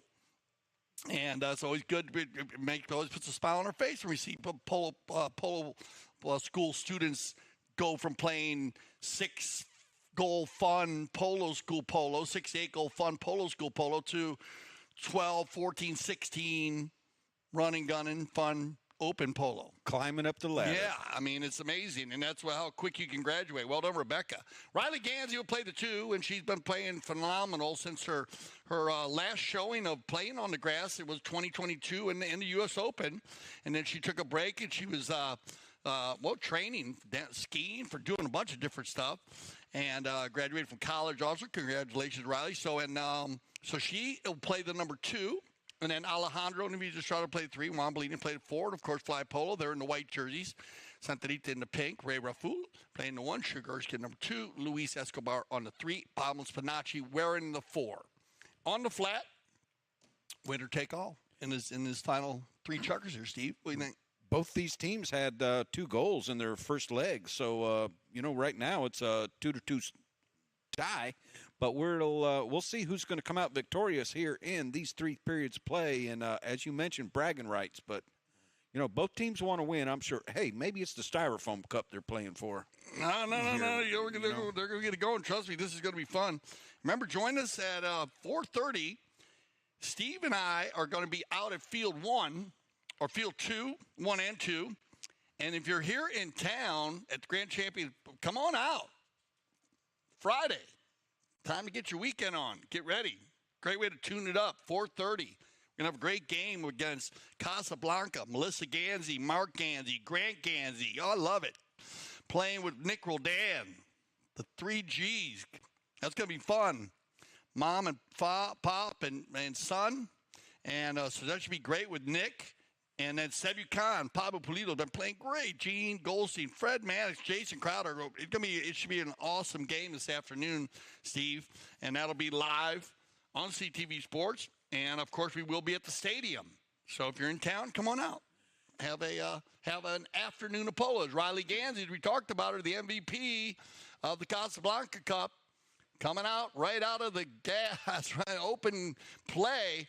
Taking it in here. This is not an easy goal. She's got to go back from left to right, but keeps control and pulls out the putter. Now, look, I love how she rode outside the post and then she put it away. Yeah. Didn't try to go inside Spinacci. Keeping her focus there. And that's not an easy goal, man. Just outreaching Sugar Erskine. Wow. Couldn't quite get Was that the hook. Sugar or Spinacci? That was Sugar. Oh, Sugar Man? Yep. That was Sugar Man. All right, first one for Riley. And now Sugar. He's got the ball out of the bowl in and in a sword fight there with Alejandro on that Appaloosa pony one more time. And Sugar working it down the field, looking back over, giving Ray Raful time to go down the field. Little pass up to Ray, and Sugar picks the ball back up and going to send it back up to Ray once again. And Ray gets on that line and the right away with a nice shot towards goal. Can Ray finish it off right there? And yes, I believe so. Ray Raful tying things up. So giving an answer to Riley Gansey's goal. Ray Raful coming through and scoring from the field with a great pass by Sugar Erskine. Yeah, nice approach shot by Ray. That's just exactly where you want to put the ball. Kind of an escort here. Watch this. When he drags it in, keep your shoulders down, throw your hand through the goal, Ray. The ball will go that way. That ball probably might have gone on its own, but he puts his mouth and drags it in. And he's gone to goal a number of times. He had a couple different runs earlier, so he was ready to go. So you're going to have to keep an eye on Ray here in this final 3 chuckers. So Alejandro picks the ball up out of the bowl and headed towards that south goal. And now Riley Gansey follows up, and Alejandro heads downfield, and Riley Gansey up to Rebecca Cohen. Rebecca couldn't quite lean out and get any distance on that shot. Now picked up by Spinacci. Pablo sets it up for the big hit. Luis Escobar back, but Juan Bellini comes back in for an offside tail shot right over, looking for a pink jersey on the near boards and finding Alejandro. Alejandro tries to get it up to Riley, but it's off the hoof of Rebecca Cohen's horse, and Alejandro with a shot on goal, setting it up for the ladies. And who is going to be there first? Sugar comes in and saddle pads with Riley, but Riley winning the right-off and scoring the goal for goal number 2 for Santa Rita, and Riley Gansey's second goal here of the first period here in the third leg. Yes, 3 goals on the day, Riley, and I don't think in the last 7 times she's gone to goal she's missed. She made 4 goals in the finals, and those were her 4 attempts. Yeah. because she only had 4 attempts. Because remember all the defense she was playing. Right. And now she's gone 3 goals. She's gone to goal 3 times and made 3 goals too. She's been 100% in the last 2 games. Yep, first chucker of the first leg, and then the first chucker of the that's third good. leg. That's great. So, She's playing very well, huh? yes. Playing very well. Because earlier in the spring, she was going to goal a lot. She had some shots off to the left, off to the right. Now she has it dialed in. Boom. Scoring goals. Here we go. Going to be turning around here by Alejandro again. Estrada sends the ball downfield, looking for a teammate up front, and there is Rebecca Cohen on the prowl right here. A nice shot by Rebecca once, twice. Couldn't quite get a hold of it. Sugar Erskine puts a little pressure on her. Followed up by Riley Gansey, and that ball's just falling just a little bit short of Sugar, but Riley still able to stay with it and control. Oh, bad luck right there off to the left-hand side, but you know what? She just scored a goal like this at the south end. Can she do it again? And Sugar, that ball right there in front. Rebecca coming in there with Riley Gansey as well, and somebody, Sugar Erskine, surrounded, and I don't know who to give credit to on that one. The girls were giving Sugar. They were fighting. Look at Rebecca does a good job keeping Sugar out of it. Oh, Sugar goes with fouls there almost. Looked like he reached in front of her. That ball's on the line, and Rebecca finally drags it across. But well done by both the ladies. That Sugar can't do that. No. He's lucky I don't know if that Gaston saw him. At least that he could call the one on him. But well done by Rebecca. She picked up the goal, and well done by Riley to stay in there and keep fighting. Sugar trying to get it done. I'll take it to our first courtesy change of our final 3 chuckers. So we'll switch them up a little bit here, 3-1. And we give that one to Rebecca. And that's a good example of a ball that's, 20% in, 80% on the line. You know what I mean? Yep. Because we've seen that. You remember back in the day, I think I called you one day during the game. I'm glad I had my cell phone on me. Steve, we got a ball that's 80% in and 20% on the line. Is it a goal or not? Yep. No, it's not. It's got to be 100%, and that's the game of polo. 100% over the line, and that is on everything, and that's out of bounds, on knock-ins, or as you're running the end line, or goal shots. So 100% is a little different in a lot of sports. You're not allowed to run out of bounds and kick the ball, or hit the ball, carry the ball. And did sports as soccer you can, and also in polo. So if you do come to a game, be careful. Those 4-legged athletes, they can jump those boards and they can play the ball on the field. So be careful if you do come to a game. Always keep your head on a swivel, too. You never know. The ball does leave the field as it does in baseball on a foul hit. And a lot of fans love that in baseball. But just be careful. Always keep your head on a swivel. It's hard to see the ball, through the bottom of the glass. Especially here's Sugar. Especially at the speed it travels. It travels. You want to hit it. And they don't try to hit it off the field, but when it goes, Ray, on the move. Come on, Ray. Open the bay up. He lets it go. Ooh, a little trouble there. But he gets help from Sugar. Now they come around the corner. Riley gets a piece of it. Alejandro says, I got your help. I got you. And he's going to take it under the neck and control now for Santa Rita. Here they come. Let that ball stay on the field. No, bad luck. Is that ball inside the 60 there, Steve? That's difficult to tell. And, sometimes with 2 umpires out there, if that's an umpire's side of the field on this particular play, the other umpire will go and stand on the 60. So you know whether it's inside the 60 or not. And the reason for that is, remember, if it's outside the 60, they can dribble and tap towards goal. But if it's inside the 60, it's brought back to the 60, and then it's a one-time hit towards the goal. So I like that. I like that procedure. Yeah, I like that procedure. I mean, just because, like you said, back in the day, there was all kinds of different procedures they used. But when the ball does go out inside the 60, it's nice that you got to use the one-timer. Where's the one-timer for you? Pablo Spinacci might find Sugar. Yeah, he's going to get Sugar. Sugar about 60 yards out. Is going to lay it down inside the 30 for Ray. Ray on the one-timer. Well done, Ray. Oh, off the post. Bad luck. The master shot and cleaned up by Estrada. Estrada sends it down the field and looking for Juan Bellini. Juan Bellini on this chestnut pony. Headed down, has Riley Gansey behind him and Rebecca Cohen over in the center. So Bellini's going to have to either check down and let his teammates go forward or take it himself. And I believe he's going to take it himself. Trying to close the gap here with a 2-goal spread and the clock ticking down. But Bellini Still has time. Luis Escobar coming in to hurry things along. And Juan Bellini, we don't see any signal by the goal judge, and it's a possibility that the horn might have gone before that last shot on goal, and we'll get further connections with the field crew out there and decide. But right now, we've got 2 more chukkers to play right here in the Eastern Challenge round robin at the beautiful Santa Rita Polo Farm.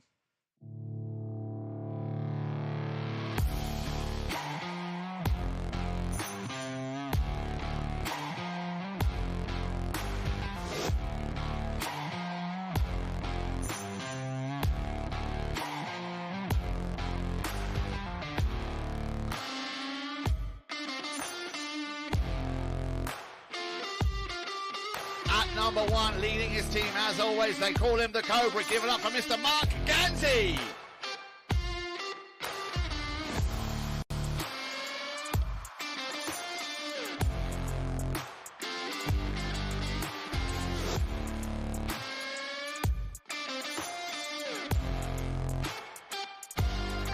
Then at number 2, our second 10-goaler of this match. Give it up for Hector Castagnola, ladies and gentlemen.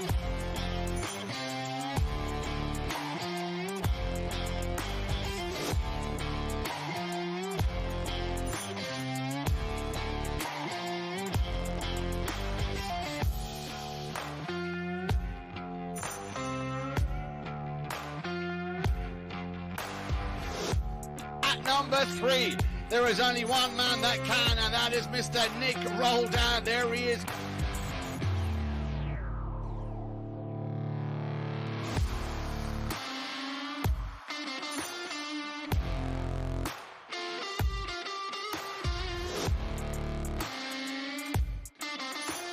And at number 4, all the way from the Great White North from Canada, please give it up for the one and only Mr. Fred Mannix.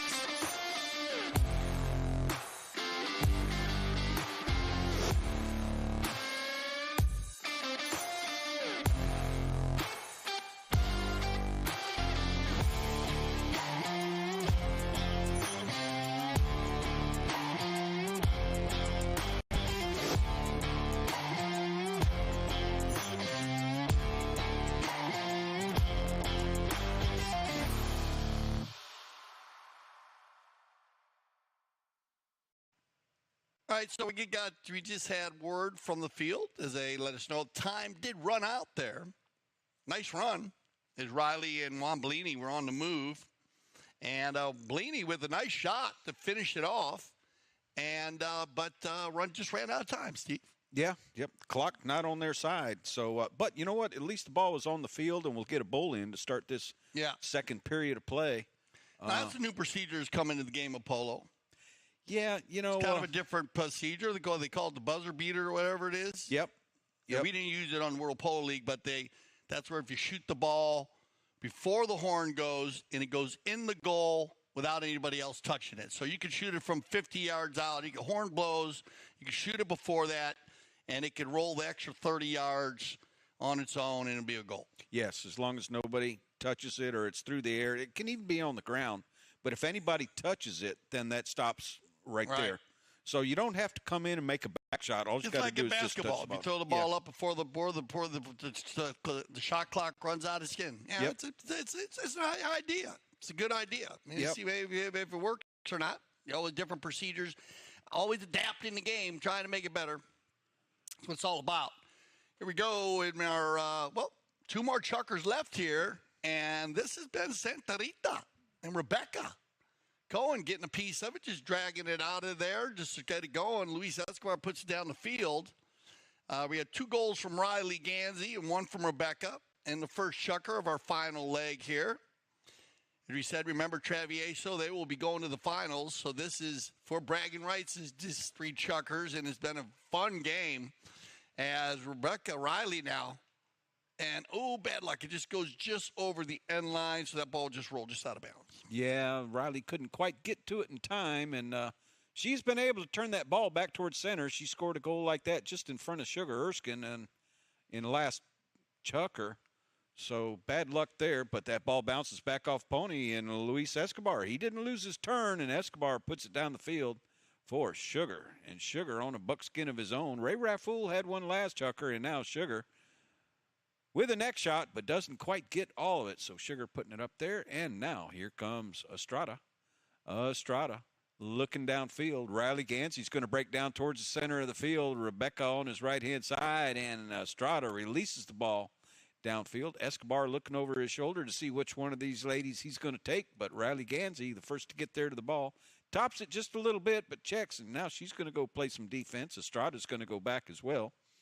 Escobar coming in there, rake the ball off the boards, or hit it one time, which he does, and Estrada breaks up the pass, and Escobar can't quite get to it because Estrada put a mallet on it. And now Estrada, that horse has reverse, and Estrada takes the ball with him when he does that, and now a pop fly right up the field, and Sugar Erskine, it bounces off his pony and gives him the line, and now here comes Riley for the hook. Riley's going to stay right with Sugar, breaking things up. He hears footsteps from Riley's pony, and now Riley does get it on the offside, and now a nice turn right around 3 times. Looked like a high goal pro right here, and now a long shot downfield.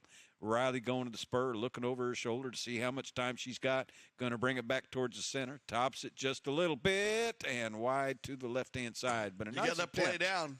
Yes, she does. We talked about it in the finals. She made like 3 turns like that, and she's very efficient at it. Yes. She does it correctly the same way, and she gets out and she turns it quickly so she doesn't foul. But then she comes out of it at full speed. I love it. I love the way she's handling it. I think she's doing it perfectly.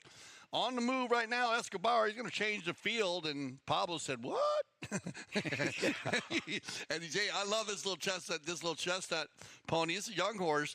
Pablo gets a lot done on her. She was played very well in the spring. Sugar on the buckskin. Ray says, get out the way, get out the way. It's Ray on the move. Ray with the next shot. Oh, nice try, Ray. Goes off his pony, though, and it'll go just out of bounds. Oh, it's going to stay in there. Yeah, just out of bounds. And Bellini will set one up here for the knock. Yep, Bellini quickly bringing the ball back in play, and he's got Alejandro over in the center, and that's where he's going to go with the pass right over to Estrada. Estrada, unmarked, but sends a bomb down the field looking for Riley Gansey, and Riley, I think she was moving before that ball was ever even hit, and Riley tops that shot just a little bit, but carries it further down the field. But Escobar putting it back towards the center. He knew where Spinacci was, and Spinacci now looks down the field. Ray Rafool up front, but so is Juan Bellini going back as well. Juan Bellini, he tries to hit it out of the air, couldn't quite get it. Ray Rafool going the wrong direction, but he's going to take it forward. Give it back to what a play right there. He hit a 30-yard pass. Done, huh? Yeah, he had a 30-yard pass in the wrong direction, but is picked up by his teammates. So good play there by Ray Rafool. And now Ray Rafool, that's tough luck. Bad luck. Bellini coming through and clearing that ball off the goal mouth, and now over to Estrada. Estrada along the ground. Look at that field, that ball rolling very nicely along the ground, and Estrada puts one down the field, finding Riley Gansey, and that's a pinpoint pass right there. That ball passing her stirrup. Stuart Erskine coming in there, going to rub knee pads with Riley. Riley, tough luck right there. Just sends it off to the right-hand side. What's she going to do? She's turned that ball around, and she's got confidence. What a handy little pony she's on. Handy, boy. She didn't lose her seat on that pony doing that quick turnaround either. Unable to turn it back towards goal, and Sugar Erskine keeping things alive. They go out of bounds? That's what I'm wondering. We'd have to see a replay. Or did Riley catch him on the foul? Well, that's what Want the replay on it? Yeah. Riley might have caught him on the foul there because he went back to the near side after saving it. And she might have the lesser angler. This is just amazing play by Riley. That little mare is handy. Look at her get around. Now, that ball's on the field. And maybe they're calling it out. Maybe they're calling that ball out. Might have. It certainly looked like it was good from here. It was close. Well, it was close. Or maybe Gaston blew it for courtesy horse change since everybody's down at that end of the field. Oh, wow. You got good choice because they ran for over 4.5 minutes. Yeah. And let's go through it again, seeing we got the Preakness Stakes coming up, right, this weekend, Steve? Is it this weekend or 2 weeks from now? A couple weeks, yeah, a couple weeks. They just had the Kentucky Derby. And, of course, remember the Kentucky Derby It's 10 furlongs, mile and a quarter. And the record 159 by Secretariat in 1973. I think they ran in 207 this year. Yeah. 207. Yeah. So, the Secretariat's And amazing you could horse. be right. That Derby was a couple of weeks ago, so they're usually 2 weeks apart. I think it's this week. I think it was coming up because they were talking about it the other day. So right. the Preakness takes second. And, of course, that one's a mile and 3/16, 9.5 furlongs. Takes a minute 53, Secretariat. And the longest one will be the Belmont. And that'll be the final race. Yep. Well, and that's why we always talk about these races, because the Belmont only took 2 minutes and 24 seconds. Today they'll probably run in like 2:30, 2:40, and they just ran that chucker for 4 minutes.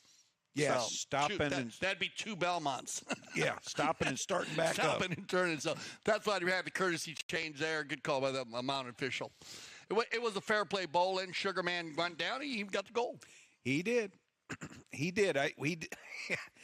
He didn't like the courtesy change when he was on a run, but you know what? Because he was off the race. But they would have ran for over 5 minutes if they let him break loose there. Better to go with the courtesy change. And it didn't affect anything anyhow after him scoring the goal there. You get the fair play bowl in but for safety of the 4-leg athlete, big time. Especially a very clean chuck. 3 chuckers we're watching here. Yep, and here he is again, staying on that buckskin all period long, and now Spinacci gets that ball on the bounce. Riley Gansey staying right there with him, and now Alejandro on the near side. Sugar there as well. Sugar going to take it forward. That actually, Alejandro shot helped Sugar out just a little bit. And now Alejandro flipping that ball on the near side, which is a forehand shot, and now Alejandro releases the ball down the far side of the field for Riley Gansey. Riley Gansey just casually comes up to it as nobody's putting any pressure on her, but she's going to hit a nice shot. Her second shot down the field over center line. Riley Gansey still working it. Has Rebecca Cohen up front as well. Luis Escobar's got no play. And Riley, what a shot right here. Can Rebecca finish it off? What an approach shot right there from Riley Gansey. Wow, what her a pass. shot. Just bad luck for Rebecca. And look at this. They're going to open it up here a little bit. Luis running the turn. 23 seconds, so he knows the time. He's going to try to beat the clock. Look at this. Look at this. Fly Polo. Sugar looking for the goal number 2 on the buckskin. Picked up here by Alejandro. Deep neck shot coming. And when I say deep, I mean deep, deep, deep. It'll land inside the 30. Cleaned out by Estrada, and that's going to end the chucker. Estrada putting some air underneath the ball, and the second horn blows, so that is going to end our 8th chucker with 1 more to go here in this round robin for the Eastern Challenge. Stay with us. We'll be right back after this short break here on CTV Sports.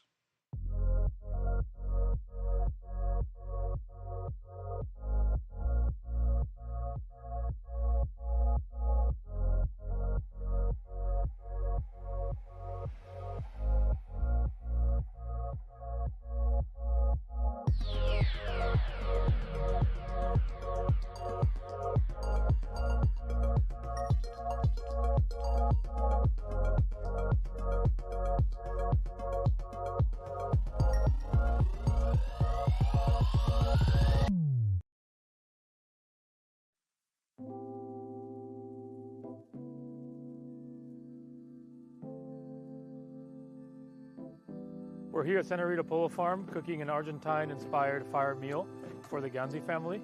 We have a 4-course meal tonight, and everybody will be tasting the food that we cook on the fire.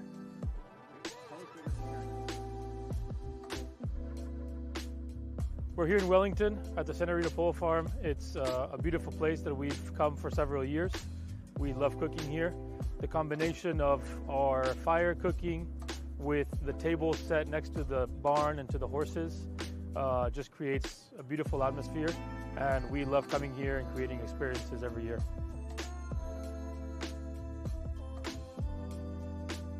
I think anybody that is new to these events is going to be very shocked right when they walk in, not only because of the grill setup or the fire cooking, but just the whole walk into this barn, you know, with the horses eating right next to you, and then the tables are set with candles.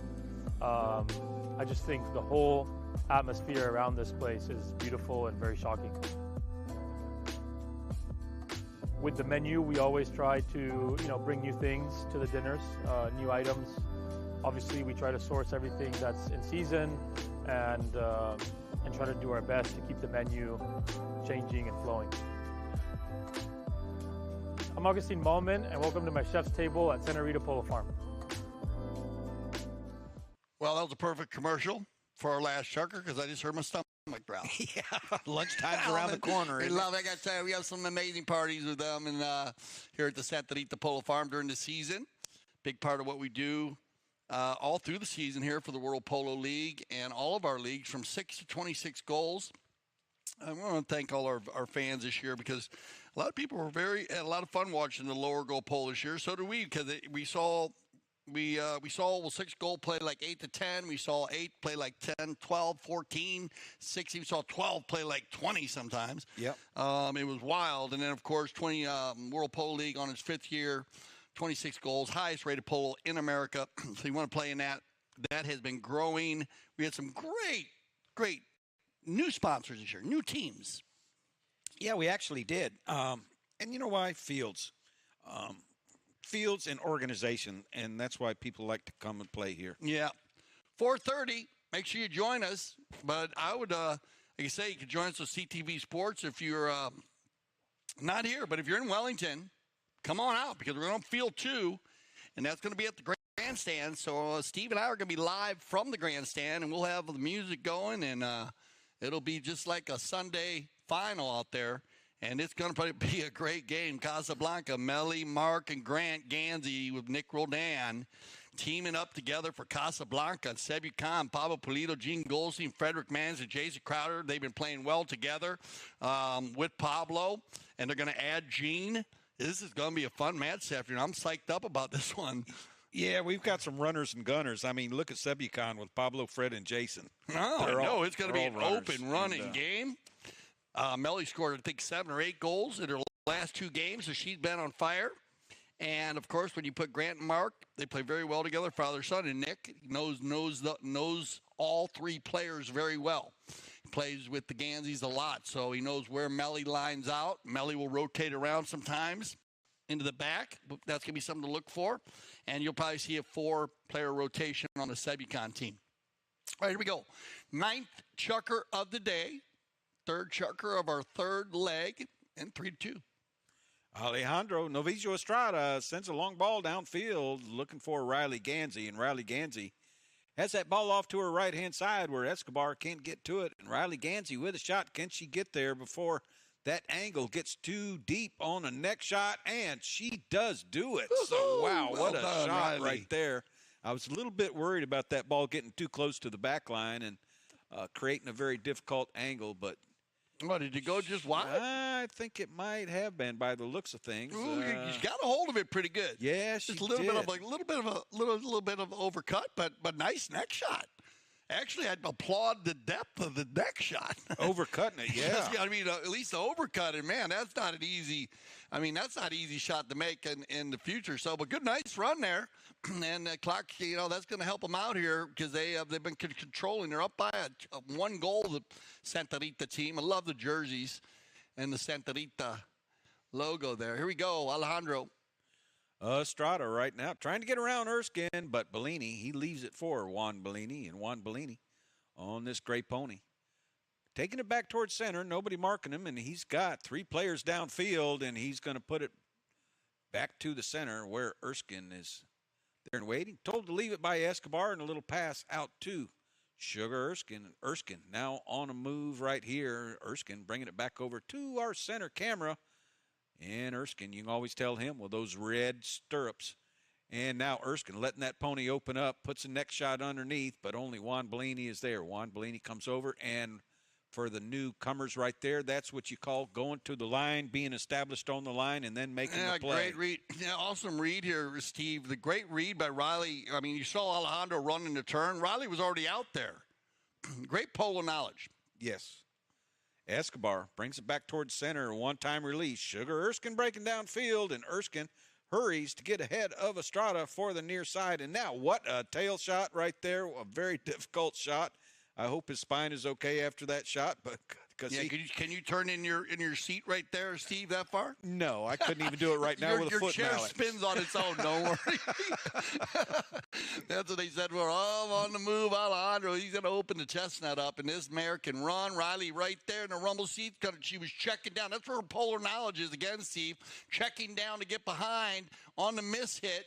She keeps it going here. Alejandro's going to get the ball back as they click down under 4 minutes. A little snapshot to Bellini. Looking for Rebecca. Bellini slows the pace. Puts it underneath. Pablo's got to clear out. Easy goal. Juan Bellini taking a 2-goal lead right here for the team in pink, Santa Rita. So halfway through this final chukker of this round robin. And right now, right there, Pablo Spinacci having no play, has Riley Gansey up front just for insurance in case. And Riley. And again, look where Riley's at. Yeah. He's always working. Yep. You know? Yeah, that's Rebecca up front. So I got those two mixed up right there. But Rebecca up front just in case that ball needed a little help of a deflection. So a 4-2 goal lead right here in favor of I got to give Santa kudos Rita. to Rebecca Cohen, too, you know, with her first year playing her positioning. Worked a lot on that in the polo school. You know, and when you first got out there, you know, she was all right in different places, but didn't really understand the positions on where the ball flows and how the team goes from right to left and different changes of the line. And done a fabulous job here playing in the last two tournaments. Just being in the right spots, picking her spots, you know? Yeah, and keeping her mallet side open, too. Yeah. You know, she's gone to No, and, she's and just Riley's a doing the beginner, same man. thing. So, I mean, she's learning the day in a game, and this is a big step in this going from. Oh, yeah. I mean, we play a lot. We speed it up in the polo school, as the students do, and as I said, we have a lot of, ladies and gentlemen that ride dressage and jump professionally, crossing over. And so that's great because they're all such great riders. We do teach riding in the polo school, of course. You don't need to know how to ride. But so it's been fun to see the different disciplines combining here in beautiful Wellington, Florida. Right. Well, a little more action. And I don't want to say horsemanship. I might get struck down by the dressage Yeah, people. well, no, but, I'll tell you what. They are amazing. They're great riders, you know. You know how it is. All the different disciplines if you ride. But polo, riding so many different horses, you know, you have to adapt and adjust to that horse. And you know what? If you're coming to the polo school, then you get different horses. We switch them up. Yeah. And their eyes get like this, like silver dollars. Yeah. So that's kind of what I mean by the horsemanship. You change. Sure. for Strada's the going horse to get one that they here, give you. Steve. That's going to give everybody a goal for Santa Rita. Everybody on the score sheet right now. So Santa Rita jumping out to a 3-goal lead, and Estrada's going to finish things off right there, being chased by Sugar Erskine, but Erskine unable to get up there and hook mallets. And now Bellini and Erskine come together on the bowl end. Bellini with a little back shot out, but deflected off Luis Escobar's pony. And now Estrada hits it just forward ahead of Sugar. He's on the roll again, looking for another goal. He'd like to make it a 4-goal lead, but hooked out of there by Erskine.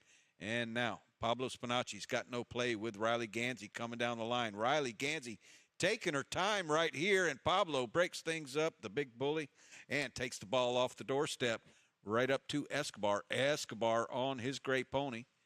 Down by 3. They'd like to put another 1 or 2 at least on the board. Not sure we've got enough time for 3, but Escobar right now just patiently working down the near side of the field, and now a neck shot over towards the center of the field, but Juan Bellini has plenty of time to clear that ball out of danger, and with a neck shot and chewing up valuable time on the clock, Sugar with a one-time back shot back to Escobar, and these two have been working well together all day long, and Escobar going to finish things off on the near side, and Ray Rafool's going to come through there as well, just giving the ball a little extra juice. No, Ray.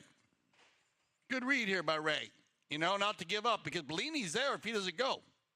Actually, that ball stopped right in front, so Ray Rafool had to come through and finish Ray, it. that's Yeah. good polo knowledge. Watch this. See, you can see how Alejandro's in there, right in the middle there. If Ray doesn't come into there and get in position, Alejandro backs that ball out. Well done, Ray. Yeah.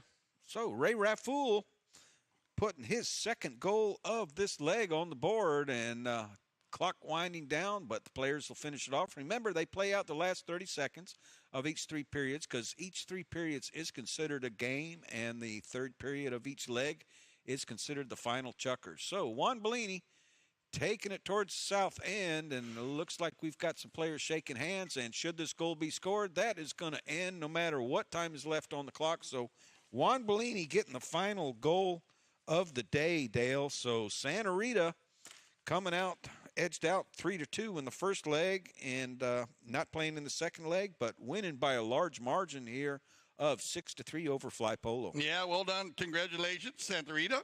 And here's our final round stats. Since should be leaning towards Santa Rita with 6-3 right there, 9-4 on the goal shots. That always is a big stat. They didn't miss the goal too much. Good shooting, only 3 times. Those are the knock-ins. And there's the Fly Polo actually had better percentages on shooting, but they lost by 3. That's kind of weird, but it does happen. Throw-ins, though, look at that. Possessions by Santa Rita, 4 more. And now, very clean game. I love those zeros. Thank you, guys. Great job on the stats.